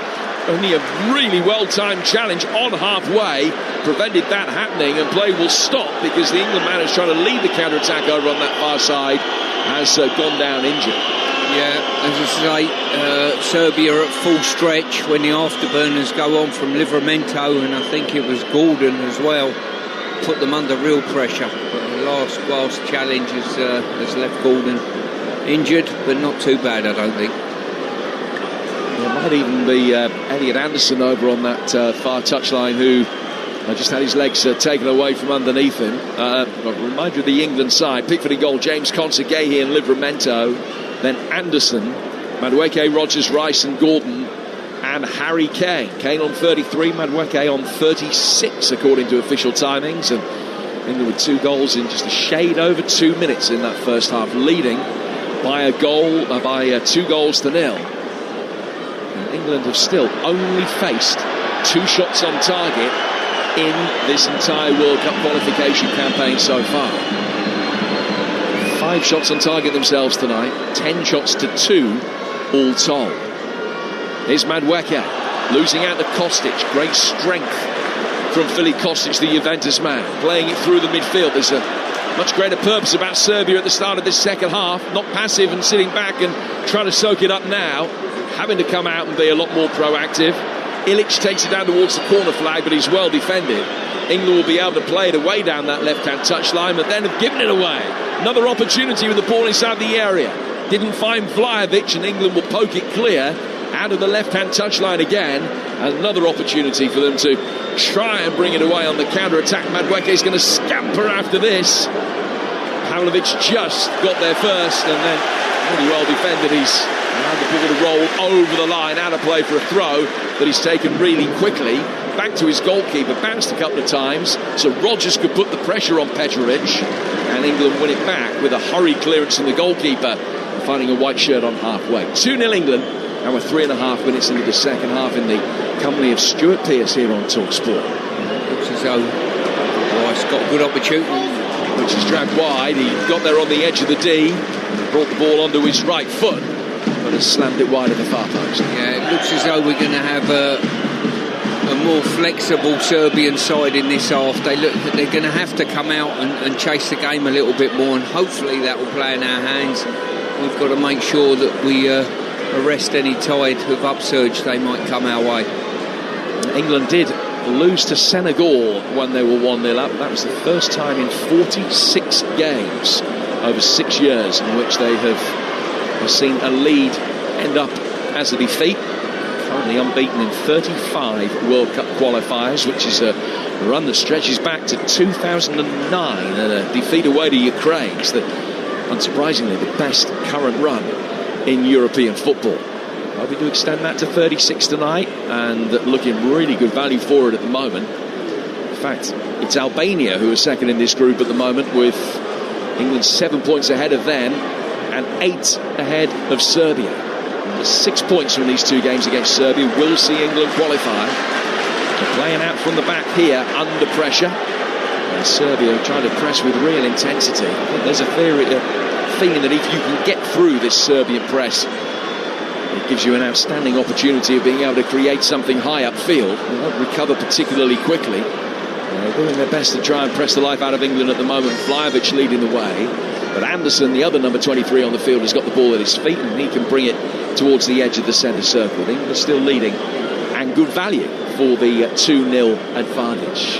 And it's going to be fascinating to hear exactly what you have made of this performance. Are you convinced? Is that the switch been turned in your mind by this performance so far? Get your reaction along with that from Thomas Tuchel and the headline makers in the Sports Bar with Jason Cundy and Jamie O'Hara from 10 o'clock tonight here on TalkSport. Here in Belgrade, England 2-up with Anderson in possession, finding Reece James, who's 15 yards outside the penalty area. Goes down towards Noni Madueke. Madueke attacking the edge of the box, getting it onto his left foot, then his right. He's nudged it back. Reece James, a right-footed shot, took a deflection. It wasn't particularly well hit by Rice, but almost scooted through to a man in white inside the penalty area. It didn't quite. Serbia get it away. Very strong defending from Gay. He wins it back for England, and then Turpan has put whistle to mouth this time to give England the free kick for a foul on Rice about 15 outside the box. Mark Gay here just demonstrating there his ability to read the game's fantastic. Just stepped in front of Vlahovic and just took the ball off him. He really does make the difficult look easy in his reading of the game. Erling Haaland has scored again. That's 4 for him tonight. He's now got 47 in 45 internationals. It's his 26th career hat-trick. England from distance, right-footed shot. Shorty's going to be bundled over the line for 3. It is eventually. And it's Ezri Konsa that has got the goal. Shot came in, Petrovic spilt it. England trying to work it back through the 6-yard box. It bobbled around, and Konsa was there at the foot of the left-hand post to tap it in. 3 goals, 3 points now assured, and the Thomas Tuchel era is beginning to lift off. Yeah, it certainly was.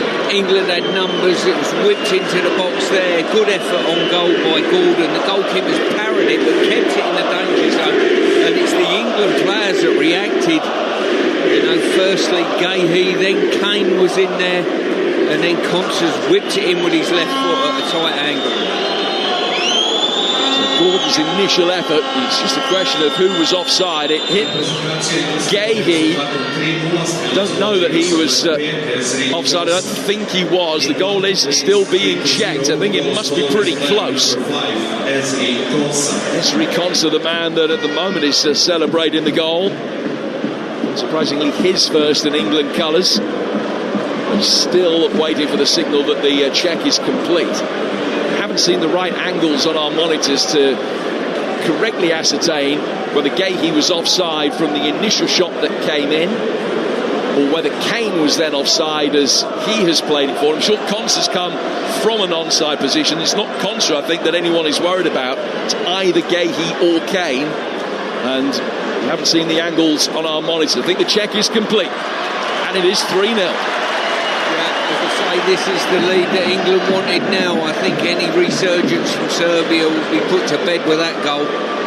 Probably on the run of play, 3-0 has not flattered England that much. 3 goals in a 20-minute spell either side of half-time. Now Serbia will bring it forward again with half-time substitute Luka Jovic. He's just found himself sandwiched between England players and has been fouled.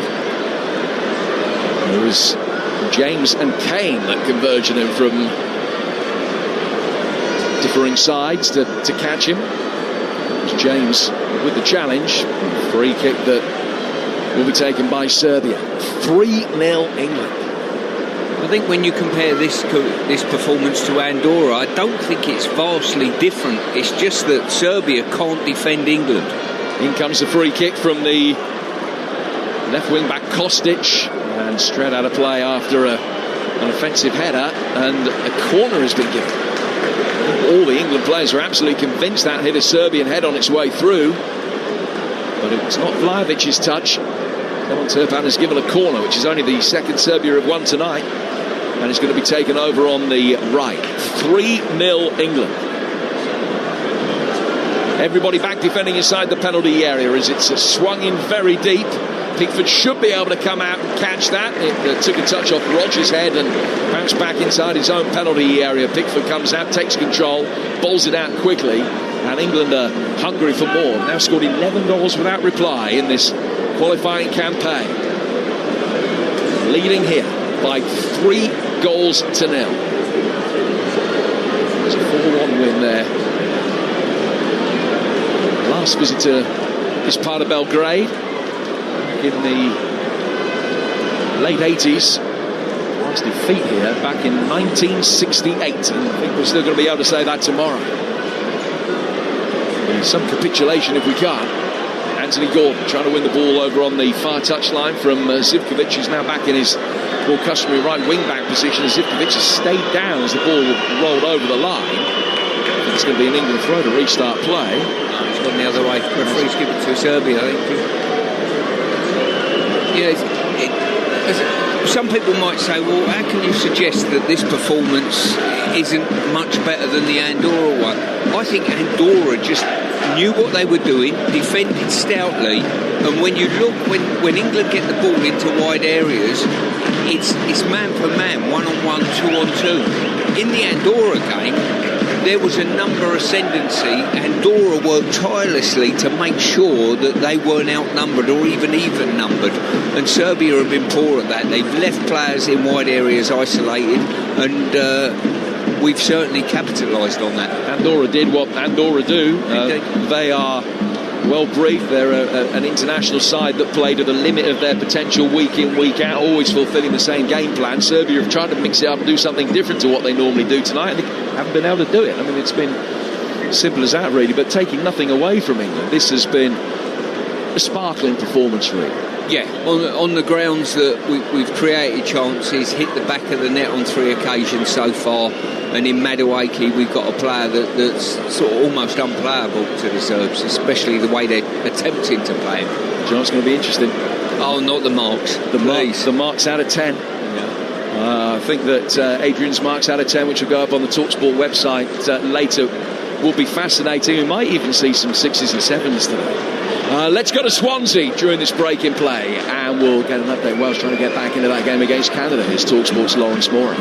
Whereas Wales 0, Canada 1, but Charlie Crew, the young Leeds midfielder, has just seen his header saved on the line by St Clair in the Canadian goal, who's getting roundly booed after a dive when he had a collision with Dan James. Home crowd not impressed with his theatrics. It remains Wales 0, Canada 1. Zivkovic back on his feet now, and I think we're just about in a position that we can continue. I talked about Adrian's marks out of 10, which are always fascinating, and polarised opinion. They're on the TalkSport website. We'll also be bringing the TalkSport Daily podcast from 6 tomorrow morning. You'll hear me, Adrian and Stuart reacting to this game tonight. You'll hear from Thomas Tuchel as well. You can download that TalkSport Daily podcast from all of your usual providers. I guess one of the things that we'll be talking about as we assess whether this is the Thomas Tuchel blueprint for the future is going to be the role of Declan Rice and Elliot Anderson, and the two of them working in tandem. How have you felt that has been effective tonight? Yeah, I don't think Anderson's caught the eye like we saw in the previous game against Andorra, but it always pleases me that we've got Declan Rice further up the pitch. He can always drop into that hole, which he's done on occasion, and supplement it, but I would prefer him further up the pitch without a doubt. There's Kostic taking the ball down towards the corner flag. He's checked back but couldn't find Pavlovic. Didn't get anything like enough on the touch. Kane can then turn and chip the ball forward, and Rodgers is going to willingly chase after it. Ball worked all the way back to the goalkeeper Petrovic, who sweeps it down to the left-hand side for Pavlovic. He's the player that they tend to try and play out from the back through. Sriniar Pavlovic on the left-hand side, the Milan defender, but it hasn't really worked for them so far tonight. England have dealt with the Serbian attacking threat very comfortably. They lead by 3 goals to 0. First international goals this evening for Madueke and Konsa, and Harry Kane has scored again. Ball with Pickford. Hoping for 7th clean sheet in a row for Jordan Pickford tonight. He's not that far away in the grand scheme of things from potentially equaling his own England record, or breaking his own England record of minutes without conceding a goal. That record's 726, and he's up at 600 as we speak now. 3-0 to England we play now. Yeah, as I say, the game's just meandering. The Serbian fans have got to their feet and trying to inspire their team. Just attempting to come through the middle. Vlahovic trying to squeeze it through there. Jovic was offside. Flag is up, and it's a free kick which will be taken by England on the edge of their penalty area. Another change, and Samicic is going to be coming on. So Lasa Samicic, the player being introduced here, the Atalanta versatile player. He has played centre half in this campaign, but he can play as a striker, a winger, as a 10. He came on at half-time on Saturday playing on the left-hand side of central midfield. It looks as though he's playing on the right of midfield here. So he has come on. And Serbia trailing by 3 goals to 0. England next in action, incidentally. After the friendly against Wales on October the 9th, they got a Latvia October the 14th. Well, they can take another big step towards automatic qualification and winning this group. Ball over the top here down the left-hand side from Serbia. Pavlovic looking for Vlahovic. Vlahovic chasing after that manfully, but it's really good, strong defending on the England right-hand side by Gahey. England work it through their own area with Anderson to Pickford. Pickford taking a touch, working it centrally.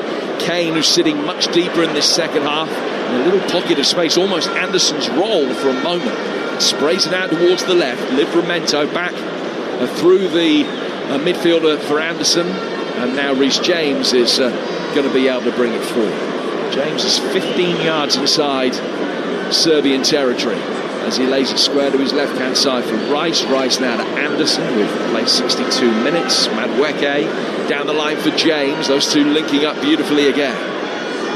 James checking, turning back. Rodgers on the turn. Little left foot in reverse ball. Kane trying to wriggle his way past Milenkovic. Couldn't quite do it. And Milenkovic will get it to the left-hand side of his own box. And then he's put under pressure. Telling pressure as well. Falls Rice's way. Rice getting it back. Left-footed effort. Couldn't get hold of it. And Petrovic makes the save. 3-0 England. Yeah, really good effort there. Attempting to work something on the edge of the box with Declan Rice. Serbia just switching play at this moment in time and just building up slowly in and around the halfway line.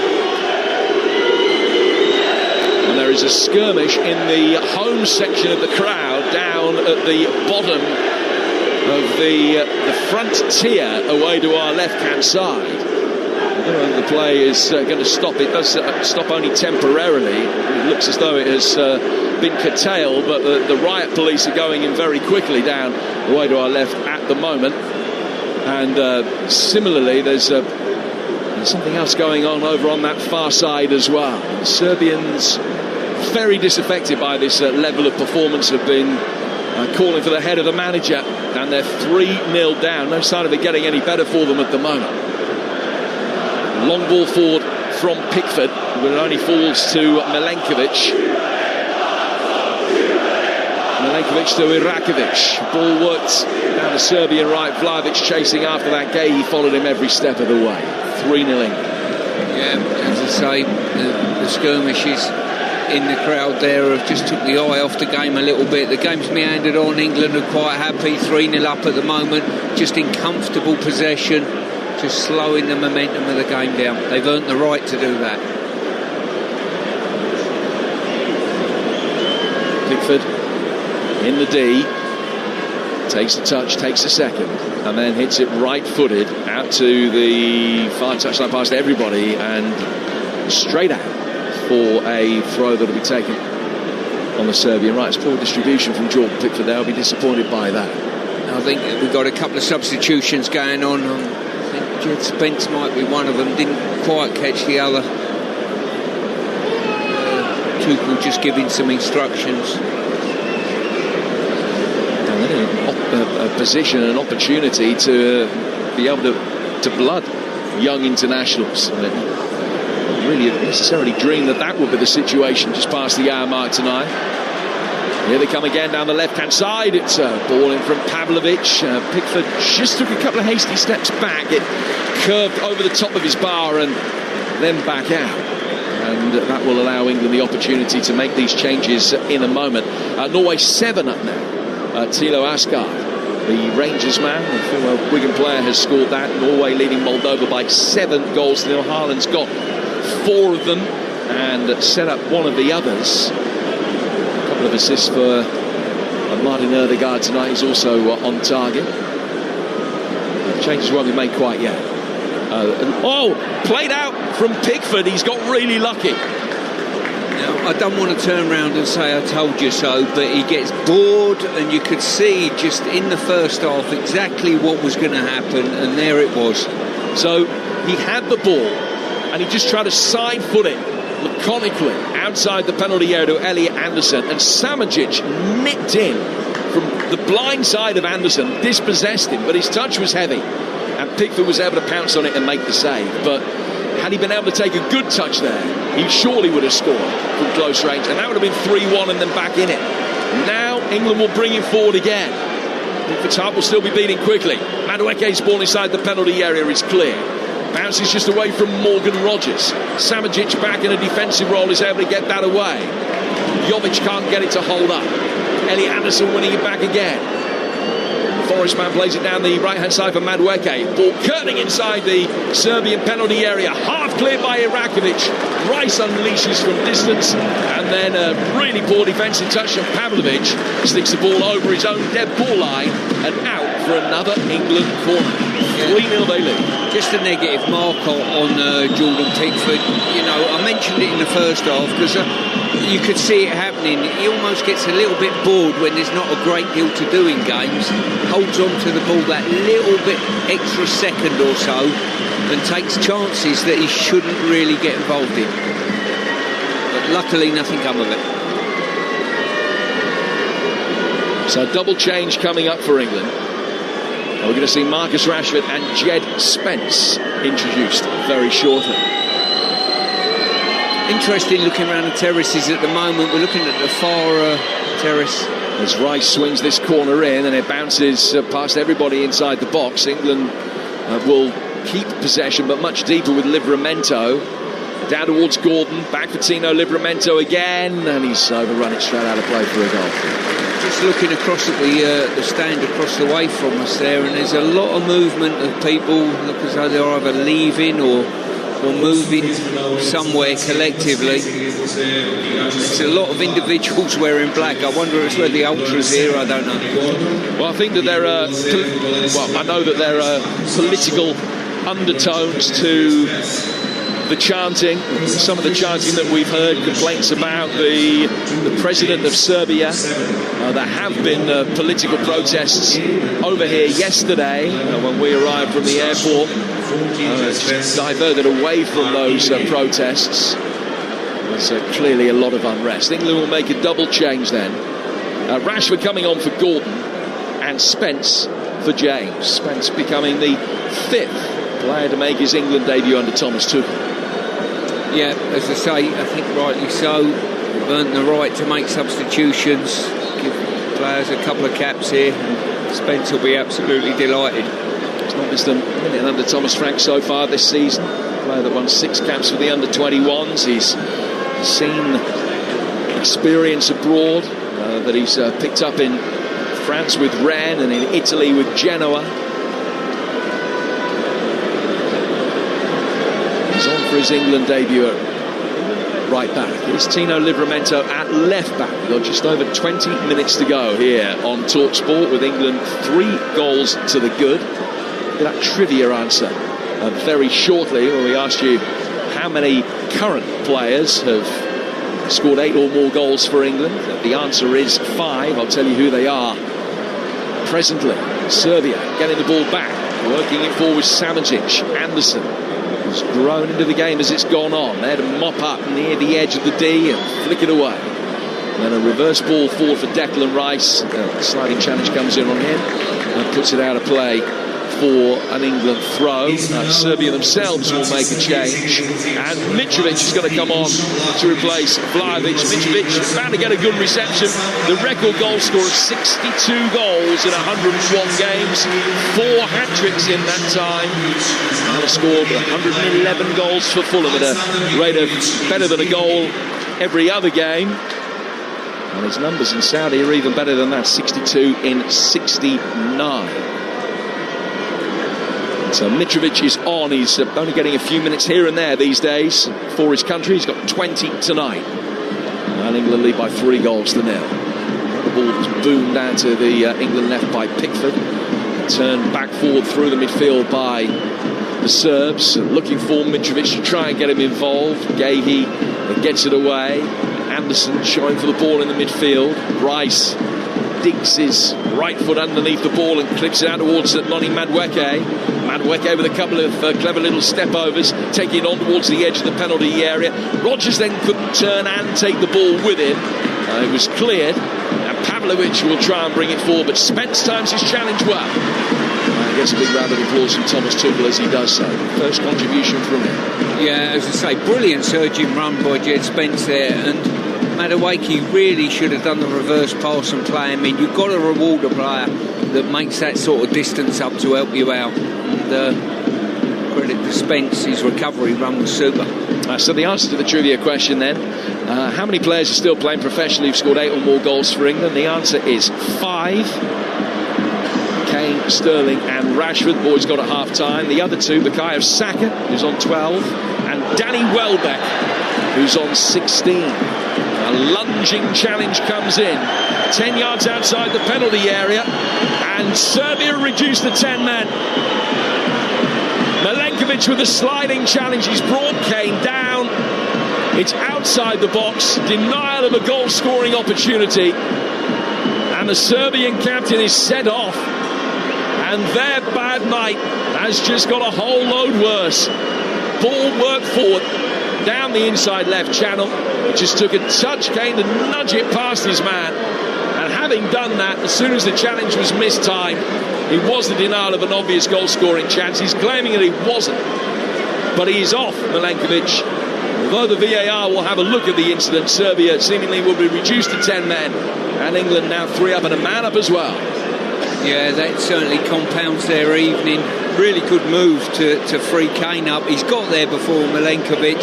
Milenkovic pulled into wide areas, looking very leggy. And Kane is down and he's on his feet, which is good to see, because one or two of the players, their reaction was very, very concerned. There's a nasty fall for Kane. Just caught around his knee. And Milenkovic being spoken to by the referee. Being told that the decision isn't going to be reversed. So Milenkovic off. Forest man dismissed. And England 3 up in Serbia. Just trying to limit the damage from here on in. England are going to be making another double change. I think Bowen and Watkins will be coming on shortly. Kane's back on his feet, he's okay. He's going to be able to continue to take up station on the edge of the D for this England free kick. Yeah, I don't think it's a bad thing to bring some changes, utilise as many changes as you possibly can. A lot of these players have had a good week together, and just to reward one or two of them with a cap.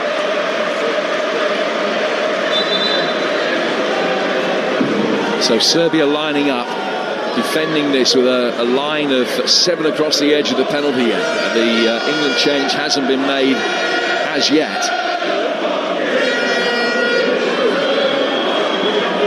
So a chance to flick the ball inside the box. England have got 4 around the edge of the D, all making runs in here. Marcus Rashford is in there. It's played in towards Gahey for 4. It just gets better and better. That's a sublime set piece. And Mark Gahey sliding in, just got the studs of his boot to it and turn it over the line. Serbia 0, England 4. And it is ignition for Project Tuchel. Beautiful ball in by Declan Rice. He's left it there, and as of Concha's goal, it was the England players that reacted the quickest, and Mark Gahey from his assist almost earlier, he's certainly got on the score sheet now. Credit to him for it. Again, the goal is being checked. It looks as though Gahey has come in from an onside position. He's played a part in both of the England goals in this second half, and he too has scored his first goal for his country.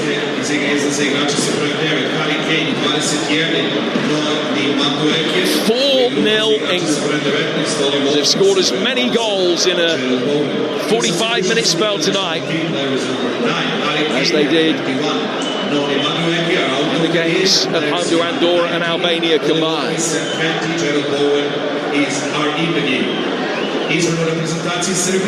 So England have made the changes. Bowen and Watkins coming on. Yeah, as I say, good for them. Good to get a good run out, and it gives a break to one or two players. England's work's done tonight. Wonderful result and good solid performance.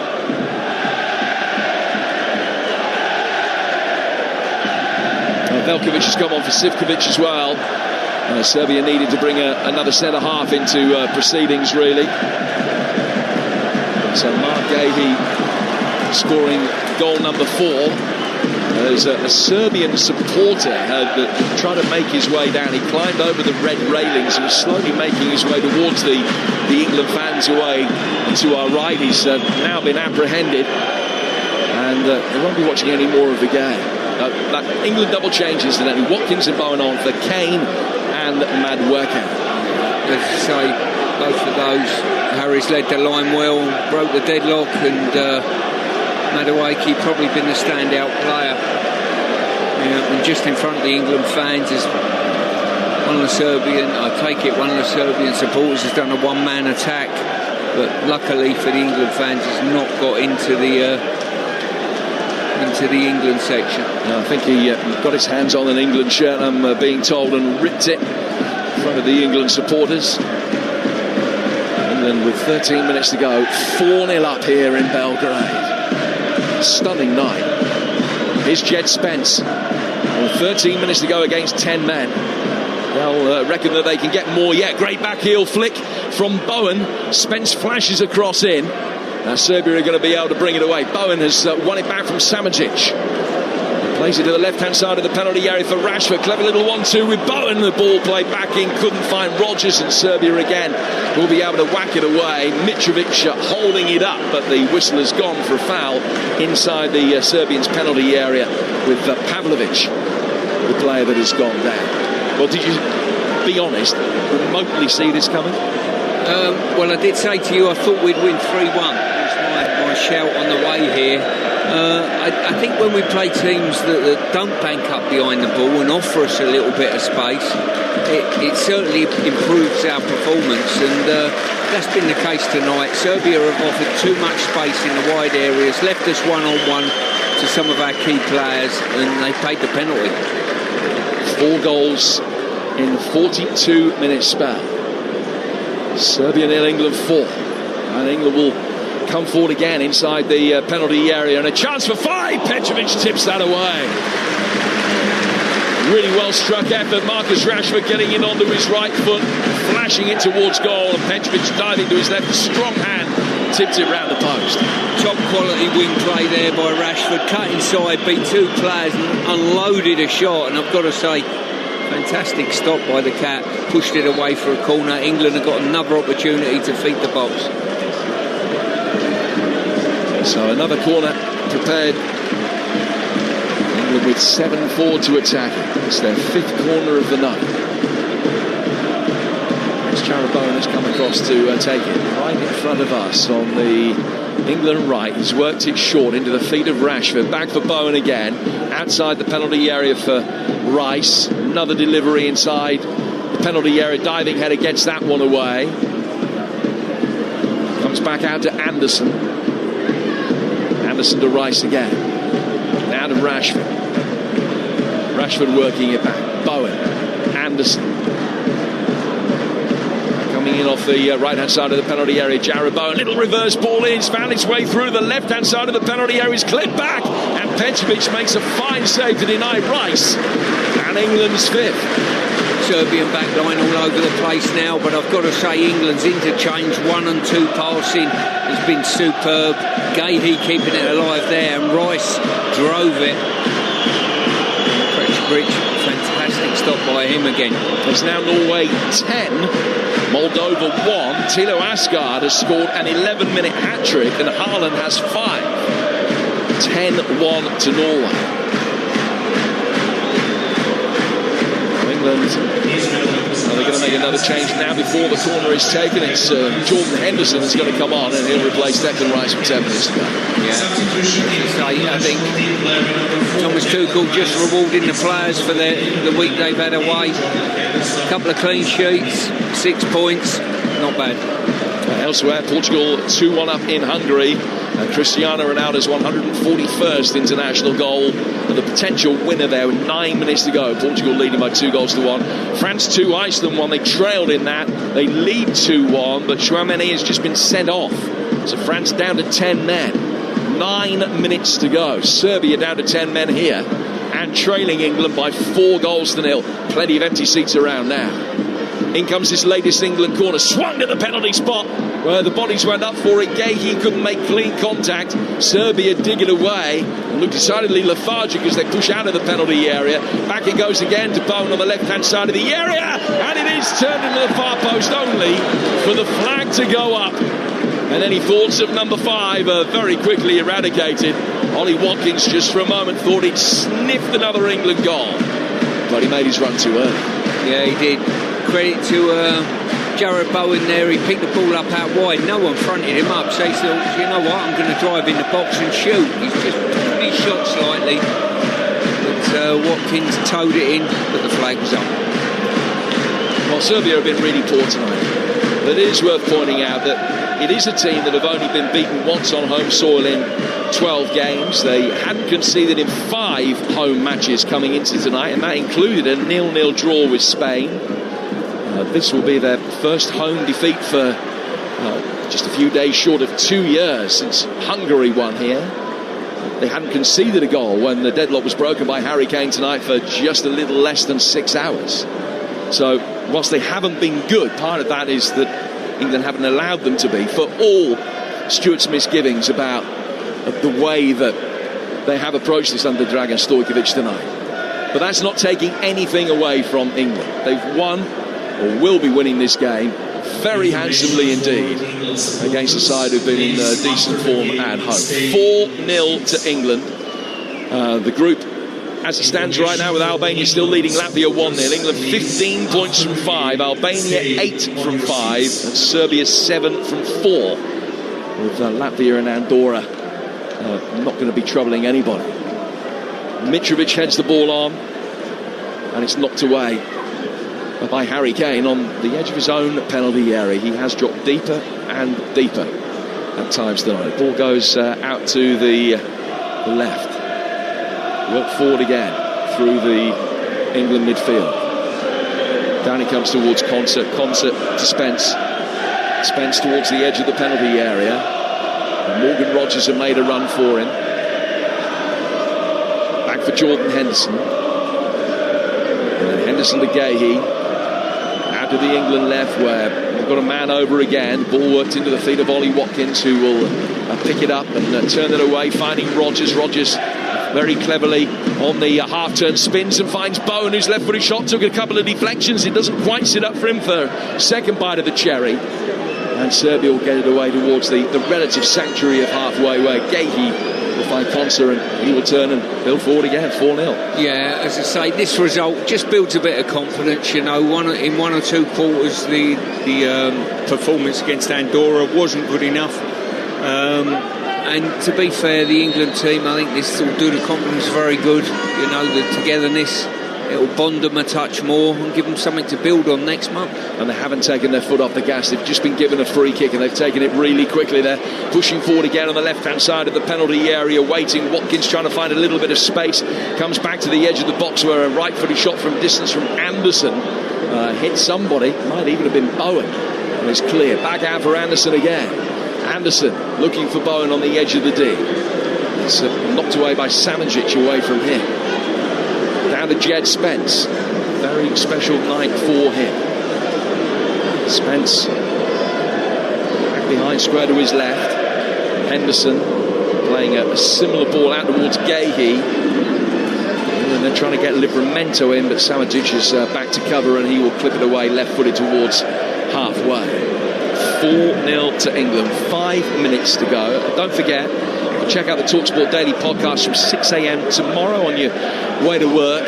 A full rundown into this performance, trying to dissect it, what it actually means for England going forward, what the positives are, what they have been in the Thomas Tuchel reign so far, and whether we have tonight seen the blueprint for the way that he's going to be able to attack and beat better sides en route to the World Cup. Well, that's with Stuart and Adrian and myself. The TalkSport Daily podcast, your usual podcast provided tomorrow from 6, as Bowen tries to wriggle his way through, but Lukic can help it away. And then it's played forward again by Mitrovic, Pavlovic, and now Konsa. Gahey sliding back. It's a well-timed challenge to win it back. In fact, the free kick is having been given. The referee has then pulled play back, and there was no advantage to Serbia to give them a free kick a couple of yards in England territory. 4 to go. Yeah, as I say, England, I mean, looking around the stadium now, the sparseness of the Serbian section tells you everything, what the score is. Literally, there must be a quarter of the people in this stadium now. Everyone's vacated, and England have played their part in moving people out with the scoreline. Spence got some defending to do as Kostic tries to get past him, and it's come on Spence and goes out of play for a throw. Let's go back to Swansea. Here's Lawrence Mora. Wales 0, Canada 1. We've entered the final 5 minutes of the 90, and it's got into a right old kicking match. Both teams getting very feisty off the ball incidents, but Wales looking no further closer to getting an equaliser. And 2 more debutantes on, Kai Andrews and Joel Colwell. With 4 minutes to go, it's Wales 0, Canada 1. Hungary equalised at home to Portugal, only for João Cancelo to go straight down the other end and score. So Portugal leading 3-2 in that game in Budapest. England will try and bring it forward on the counter-attack here with 3 minutes of normal time to go. Ball sprayed wide out towards the left-hand side. Chance for Rashford, little reverse ball. Watkins is in there, and has he been brought down? Referee says no, waves him back to his feet. And Serbia are going to be able to get it away down their right-hand side with Jovic. And he gets it forward towards Mitrovic. The ball out of the left was really poor. He had plenty of time and so much margin for error. But he's just played it straight behind Kostic and out of play for an England throw. Thomas Tuchel, I think, far from happy that the penalty wasn't given for the way of his side for the challenge which came in. Irakovic was the defender involved. I think we've got a check at the moment, Jim, for this penalty, and I think might well be overturned, this decision of no penalty. Well, it's Irakovic on Watkins. Jordan Henderson is now got the captain's armband after Harry Kane has gone off, and he's speaking to Clement Turpin and just discussing the whys and wherefores of the incident. But he's going to come across and have a look at the monitor, and England may well get a chance to wrap this up with goal number 5 from the penalty spot. He's coming across and having a look at an angle. The challenge from Irakovic on Watkins, who just nudged the ball past him. Irakovic clearly makes contact with his right foot, and it is a penalty to England. Yeah, as I say, good play there by England. Good movement by Ollie Watkins. The reverse pass by Rashford probably induced the penalty in many ways. A little bit short, but Watkins done really well, got first contact, and England have got the opportunity, I think, through Rashford to extend the lead. Well, Marcus Rashford has the ball in his hand, and he's made his way forward. He's only scored 1 goal in his last 10 internationals, which was, I think, end of 2 years ago against Italy. He has the chance here to net his 18th goal for his country. Be honest, who at the start of the day thought that England might be celebrating a 5-0 win in Belgrade tonight? Well, it could come to fruition. Rashford has spotted the ball down, has taken 4 hefty steps back to the edge of the penalty area. He's addressing the ball very square at the moment, but will take a few steps to the side, which he does now, and then runs up. He's against Petrovic, a stuttering run up and rolls it past him into the bottom left-hand corner. And England, with a 5-star performance, have a 5-0 lead in Belgrade against a side who are almost in the top 20 in the world rankings. Yeah, as I say, I think the statement you made after the Andorra game probably rings true again tonight. You know, the result against Andorra will not dictate how well or badly we do at the World Cup next year. You know, same with this result. It's a great result. It's a building block definitely for us, but the acid test is up ahead. But there's a lot of players can come away from this, especially I'm going to name Madueke as one of them. He's had a very good couple of games. It's not a result that cements qualification for England, but all the building blocks are in place now. Play 5, won 5, scored 13, conceded none. We've got 2 minutes of stoppage time left. England leading by 5 goals to nil. 5 different goal scorers tonight as well. And Petrovic races out of his penalty area and sweeps this away. England almost there, not quite there, but almost there. But it's all about the performance tonight. It's not the result necessarily. The 3 points are huge, that goes without saying, within the context of the qualification group. But it's the level of performance, the way that they have been able to come away from home and get the job done. But it's the confidence that this will instill in the players, and maybe, to a large extent, the confidence that will instill in the fans in what Thomas Tuchel is hoping to do, trying to do, the way that he's going about it. That's probably the biggest takeaway tonight. Yeah, totally agree with you. As I say, you know, I think Tuchel handled the press pretty well after the Andorra game. The criticism, I thought, was a bit over the top in certain quarters. I thought Andorra played extremely well and defended well. And when you see the levels of defending from Serbia, I Andorra's defending was a lot better than that and made it more difficult for us than certainly Serbia have on their own field. Jed Spence with a long diagonal ball out of the England left. There's about 40 seconds of stoppage time to go. In fact, the referee has decided that... Oh, no, he hasn't. There was a full-time whistle in the crowd. I thought it was all over. Still about 35 seconds to go, and we do carry on. So England still with an opportunity potentially to score a sixth. There was a little bit of Serbian wishful thinking that the night could be brought to an end prematurely.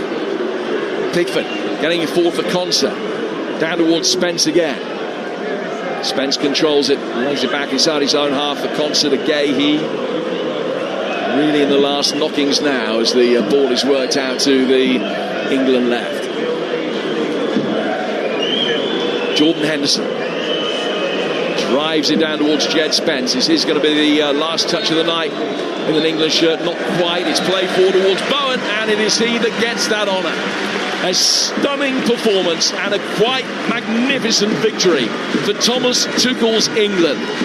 5-0 away to Serbia in what, on paper at least, is the most difficult game in the group. It is a test they have passed with flying colours, and this is the night that Tuchel's England reign has really ignited. Kane and Madueke with 2 quick-fire goals just past the half-hour mark. Konsa and Gahey added their first for their country. Rashford nonchalantly rolled in a late penalty. Everything that could have gone England's way tonight has done. How different the feeling 72 hours on from Villa Park, and that laborious performance against Andorra, where maybe there were just the odd sign of what he wanted to do, although the England players couldn't execute it. Tonight, plenty of signs as the way forward. The blueprint has been laid against the Balkans in blue against them tonight. England magnificent. Serbia 0. England 5. Well, that was sensational. And if you want to talk about it as much as you wanted to talk about how poor England might have been on Saturday against Andorra, then please get your calls in. Sports Bar will be waiting for them at 10 o'clock on TalkSport. Jamie O'Hara, Jason Gundy, 03717 223344. And as the England players down on the pitch make their way over to the corner to salute the England fans who got behind them from the very first moment they took to the pitch to warm up. Those England fans who were respectful during the minute's silence before kick-off, those England fans who sang the national anthem and supported their team, this is what they want. This is what those England fans want. They want to dominate. They want goals. They want clean sheets. They want good football. It's exactly what has been delivered. And maybe, just maybe, everybody was asking for it a little bit too soon from Thomas Tuchel. He's only just got in position. And this, if they carry on like this is what we want. This could well lead to something very, very special next summer. But let's not get ahead of ourselves. The group looks like this. England are virtually there in Group K. Albania beat Latvia 1-0 to go second, but England are 7 points clear of Albania in second place in the group. England 15 from 5. They haven't even conceded a goal in those 5 wins. They have scored 12 goals. Remarkable. Albania in second, 7 points behind. Then Serbia on 7, Latvia on 4, Andorra yet to get off the mark.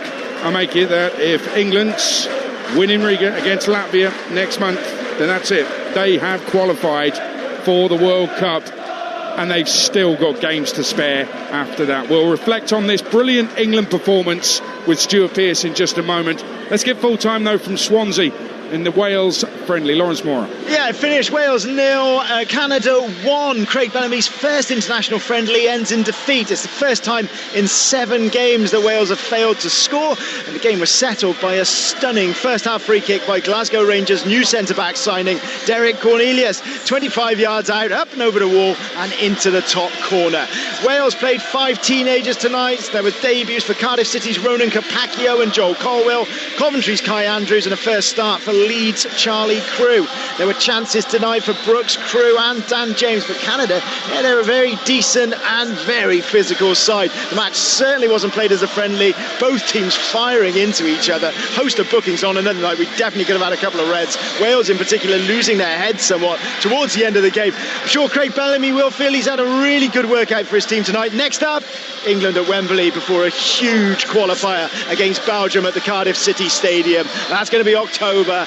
At the Swansea.com Stadium it finished. Wales 0, Canada 1. And here in Belgrade, live on TalkSport, it finished Serbia 0, England 5. And just a little caveat to that England qualification scenario. Serbia, of course, have played a game fewer, so not quite as clear-cut. But judging by tonight's performance, Stuart Pearce, Serbia are not going to threaten anybody at the top of the group. England are virtually there. They're as good as there. What a performance that was. Superb, wasn't it? It certainly was. I mean, we wanted a performance with goals, up-tempo, and I think we got that. We had punch in the wide areas, which I think playing this formation is vitally important. I think that is the key to this formation.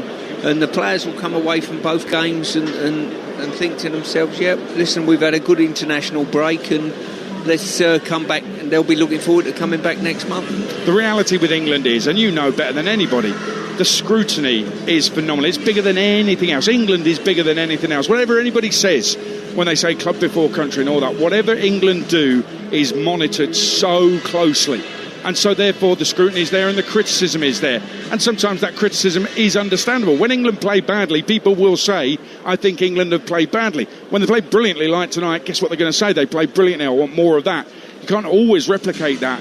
But this was a big statement, I think, from Thomas Tuchel, wasn't it? I think it was a big statement in regard to the pressure that the team and the manager were under in some ways. I think Tuchel's been around the block long enough. I listened to him in his press conferences as we did last night, and he's been around the block. He understands the game. He don't get too excited or downcast. I don't think he's that way inclined. But they went into the game under a bit of pressure in a hostile environment, and they've come away with a 5-0 victory. That takes some doing, eh? 4 of the 5 goals were from set pieces. A couple of really good deliveries from Declan Rice leading to goals among those assists. For me, that's not a problem. I mean, this is who cares how you score a goal as long as it goes in. I think Thomas Tuchel has recognised that this could be the way forward for this England side. Well, we saw England's best, most fluent football probably come at the end of the game. I know the Serbs were down to 10 men. I know that they had their hearts broken at that stage. But the only reason you can play like that is because you've scored 2 or 3 goals in advance of that, and all of a sudden everyone wants a touch of the ball because the pressure's off. So, listen, you can't knock that. It was a faultless performance, a 5-0, a clean sheet. Pickford decided to get a little bit bored and get involved, but we managed to clear up the odd error that we saw coming in the first half. It just took a while to come, so we're all happy. Well, you mentioned Jordan Pickford, and I do want to talk about this because I think there's 2 sides to this. We've gone 10 hours without conceding a goal in competitive football. The only goals England conceded were against Senegal, and Dean Henderson was in goal. So Jordan Pickford is part of that. Yet again, though, it's another game where the opposition didn't have a shot on target. He isn't being tested. And I think there's only 2 things that you can have concerns about with Jordan Pickford. For me, there's no dispute. He is England's number 1. I don't think there's a little bit of competition from Dean Henderson, but I think he's the undisputed number 1. It'd be a massive shock if he were to be replaced as England goalkeeper between now and the World Cup. But I want you to elaborate on what you just said there about that little moment where he kind of made a pass out. It was very sloppy. Also, he is only 6 foot, and I think the keepers these days are usually bigger than that. Nothing he can do about that. Given that height, he's still a brilliant goalkeeper, but that was really sloppy, and he can't afford to be doing that, can he? No, all it is, in all honesty, it's boredom. He gets bored at the back because there's nothing going on. So he gets a really advanced position as a goalkeeper and wants more of the ball. He receives the ball and he wants to hang on to the ball instead of feeding it straight to one of your defenders that's on and said, right, OK, you get on with the game. If you need me, I'm here, I'm your goalkeeper, but I don't want to be front and centre of attention. I think there's just that little bit of boredom factor with him that he has to get involved and has to take the odd chance because he's hung on to the ball a little bit too long, I saw it coming in the first half. You did flag it up, That's why yeah. I pre-warned you that I thought something of that nature was coming. Luckily for him, the ball didn't end up in the net. If you're his goalkeeping coach, say, listen, you've had a good game, you've had nothing to do. That's perfect for us. Keep it that way. Yeah. I mean, listen, the more games we have where the opposition don't get a shot on target, I'm happy, because it means they're highly unlikely to score. If we just go through the goals very quickly again, England went one up just after the half-hour mark. It was a Declan Rice corner. It was a Harry Kane header. And actually, from a Harry Kane point of view, I thought he was really good today. And his movement was really good, but he was in the right place, right time, totally unmarked in the box, which is ridiculous. And he's got down well to steer it home, really. Well, we're looking at the replay here. How do you not mark Harry Kane with 73 goals in an England shirt? You let him stand on the edge of the box, defender wrong side of him, and he just ambles in the box. He doesn't get off the ground. He skews his body and heads it in from the penalty spot. It is woeful defending. And when I said to Jim earlier, Andorra wouldn't have let that happen. And that's why I find it a little bit harsh that people knock England's performance against Andorra, because England didn't have the opportunities and the space like we did tonight, Jim. And they had the warning as well from that set piece, because the previous corner that had come in, they hadn't picked him up then either. And he'd taken up station about 16 yards from the goal line. His first step is backwards. Nobody goes with him, and that gives him a chance to get some momentum and have the run. Now, they couldn't find him with the first ball that was played in, but Rice did with the second. Ollie Watkins only got 15 minutes. Bearing in mind the game was won just after half-time, is that enough? Should he be getting more game time? It's a difficult one, because you've just finished glorifying about Harry Kane, who wants to be on the pitch and wants to score the goals. And to be fair, it's a like for like, really, isn't it? So you're going to be taking Harry Kane off. Do you do that at half-time? The game's not won there. You know, Ollie Watkins will turn around and say, yes, I need more game time, but it's good to see him on the pitch. He's induced the penalty, which helped get the fifth goal, so that was a real bonus. Yeah, hit the net as well, but it was disallowed. Second goal, it's all about the Morgan Rogers touch. And Madueke was a terrific performance tonight, and he gets the goal. The Morgan Rogers touch really, for me, it puts him right in a strong position. He's got a strong claim to be a starter for England, to be a number 10 for England. He's a really good footballer. Yeah, it's like a lot of these players. They need to be given confidence in certain positions, you know. Only a few months ago we were revering the likes of Foden and Cole Palmer to play in that position. Tonight, if you're not here and someone else is wearing the shirt, this is what happens, you know. He's done himself no harm at all in this team performance. He's played his part in it. And as I say, Rogers, wonderful little deft flick. And when Madueke goes in behind that back line, you're never catching him. It's a lovely goal, isn't it? From back to front, it's just lovely football from England. This is what they want. Well, what we want is forward passing. You know what I mean? I think that's what was missing a little bit. Forthright passing against Andorra. I think we saw a bit more of it here. The opposition allowed us to play a little bit more that way, I think. Yeah, it's a really lovely goal, the second one. And then 5-6 minutes into the second half, there's a scramble. The keeper makes an error from the long-range shot, and Ezri Konsa capitalises for a goal for England. Yeah, he does. What I like about it, there's England shirts reacting to the ball coming across the box. The blue shirts don't. They hold a line. All of a sudden, it's 2-3 England players reacting quickly between the goalposts. And Konsa done well, actually, to just get it in from a very tight angle. Just does Harry Kane do really well as well? Because I think he might be called offside. If he goes for the ball, he might be called offside. He's offside when the shot comes in. But it looks like he leaves it, because I thought he might just have lunged for it, but is he really smart and just leaves it because he knows he's offside? Well, at this stage, after a 5-0 victory, I'm not going to suggest that Harry Kane is going to be selfish enough to go for the ball. He's that clever as a player and that good as a player. For him to have left that, if he did, and I'm going to give him credit for it, he's kept himself onside and ruled in the goal. I'm going to hold my hands up here. I think I was too harsh on Mark Gahey at the weekend with the marks. No. I always hold my hands up when I know I've got it wrong. I rewatched the games and I got that one wrong. And he's come back and he's answered me with a goal tonight and an assured performance again at the back. But I love how strong he is to hold off his man and then make sure he gets the touch on Declan Rice's free kick to put it in the back of the net. I think it's a terrific goal. I've been raving about this kid for the best part of a year. You know I have. I think if England are going to be successful going forward, he can stay in the team and he can keep doing what he's doing, all well and good. Let's go down to Faye Carruthers here in Belgrade. She's with Harry Kane. That free, I told you. Harry, congratulations. What a performance that was. I can see the smile on your face already. Celebrations all round in the dressing room. Yeah, big credit to the boys. What a night for us. I mean, we made it look easy in the end, but we know how difficult these games can be. From start to finish, I thought we was the team on the front foot.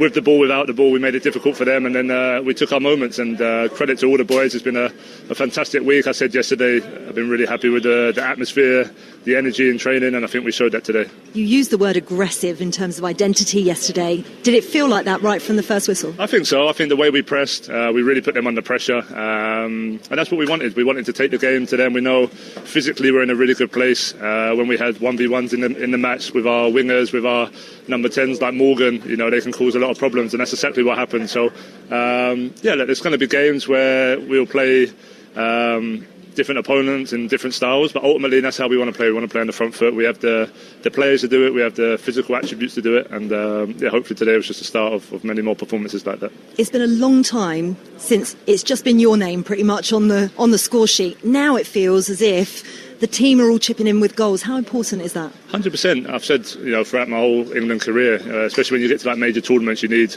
defenders popping up, you need set pieces. We've been working hard on set pieces. We haven't quite scored in the last few games.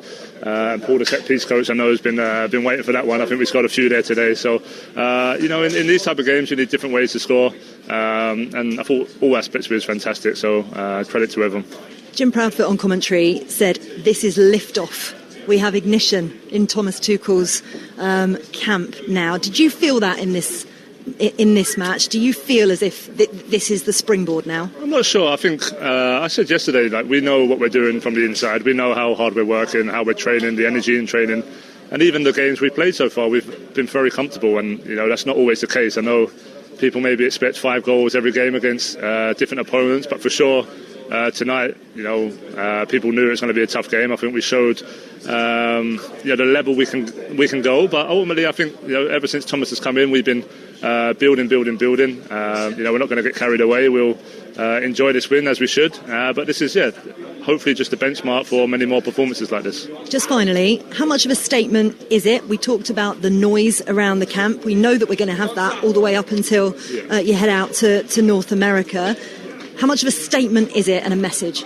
Yeah, for sure. We need more performances like this, especially when you're leading into major tournaments. Not everything's going to be perfect. I said yesterday again that everyone's going to have their opinions. That's part and parcel of being an England player. People want their favourite player to play in this formation, and ultimately, even when we was with Gareth, it's about just keeping it inside, keeping it, what we want to do, what we want to achieve. We want to make the fans proud. We made them proud there today for the guys and girls who travelled. And that's what we want to see. We want to see smiles on people's faces. But ultimately, we're always going to be judged on the major tournament. So from now until then, it's just we just have to build. And now we're in a great position to qualify. And I said finally, but actually, remiss of me not even to talk about your goal. What are we? It's on 74 now. You're notching them up. 74. It's nice. Nice to get on the score sheet today. I always feel I can be a threat. I always feel I can get chances. It was nice to get to 74. Let's see how many more we can get. Congratulations. Thanks, Harry. Cheers. Thank you. That's Harry Kane, the captain, live here in Belgrade on TalkSport after England won 5-0. Yes, there was a lot of negativity. Yes, there was criticism. They've answered the critics with a 5-0 win, and they're totally and utterly in command in Group K. You can get your calls into the sports bar. 03717 22 3344 is the number to call. It's kick-off on TalkSport with Ladbrokes 18+. Gambleaware.org. And I would say we've got more reaction coming up very, very shortly from the England camp. So just stay with us before the sports bar hits you. Let's go down to the tunnel again. Ezri Konsa, another goal scorers with Faye Carruthers. Yeah, we just had a very sweaty handshake. It's so hot here in Belgrade. It is. What was it like out on the pitch? Yeah, it was tough. I didn't expect it to be this hot. Coming off the plane yesterday, it was very hot. So, it's always tough playing in these kind of conditions. But, we showed our level today. We showed what we can do. And, very happy for the boys.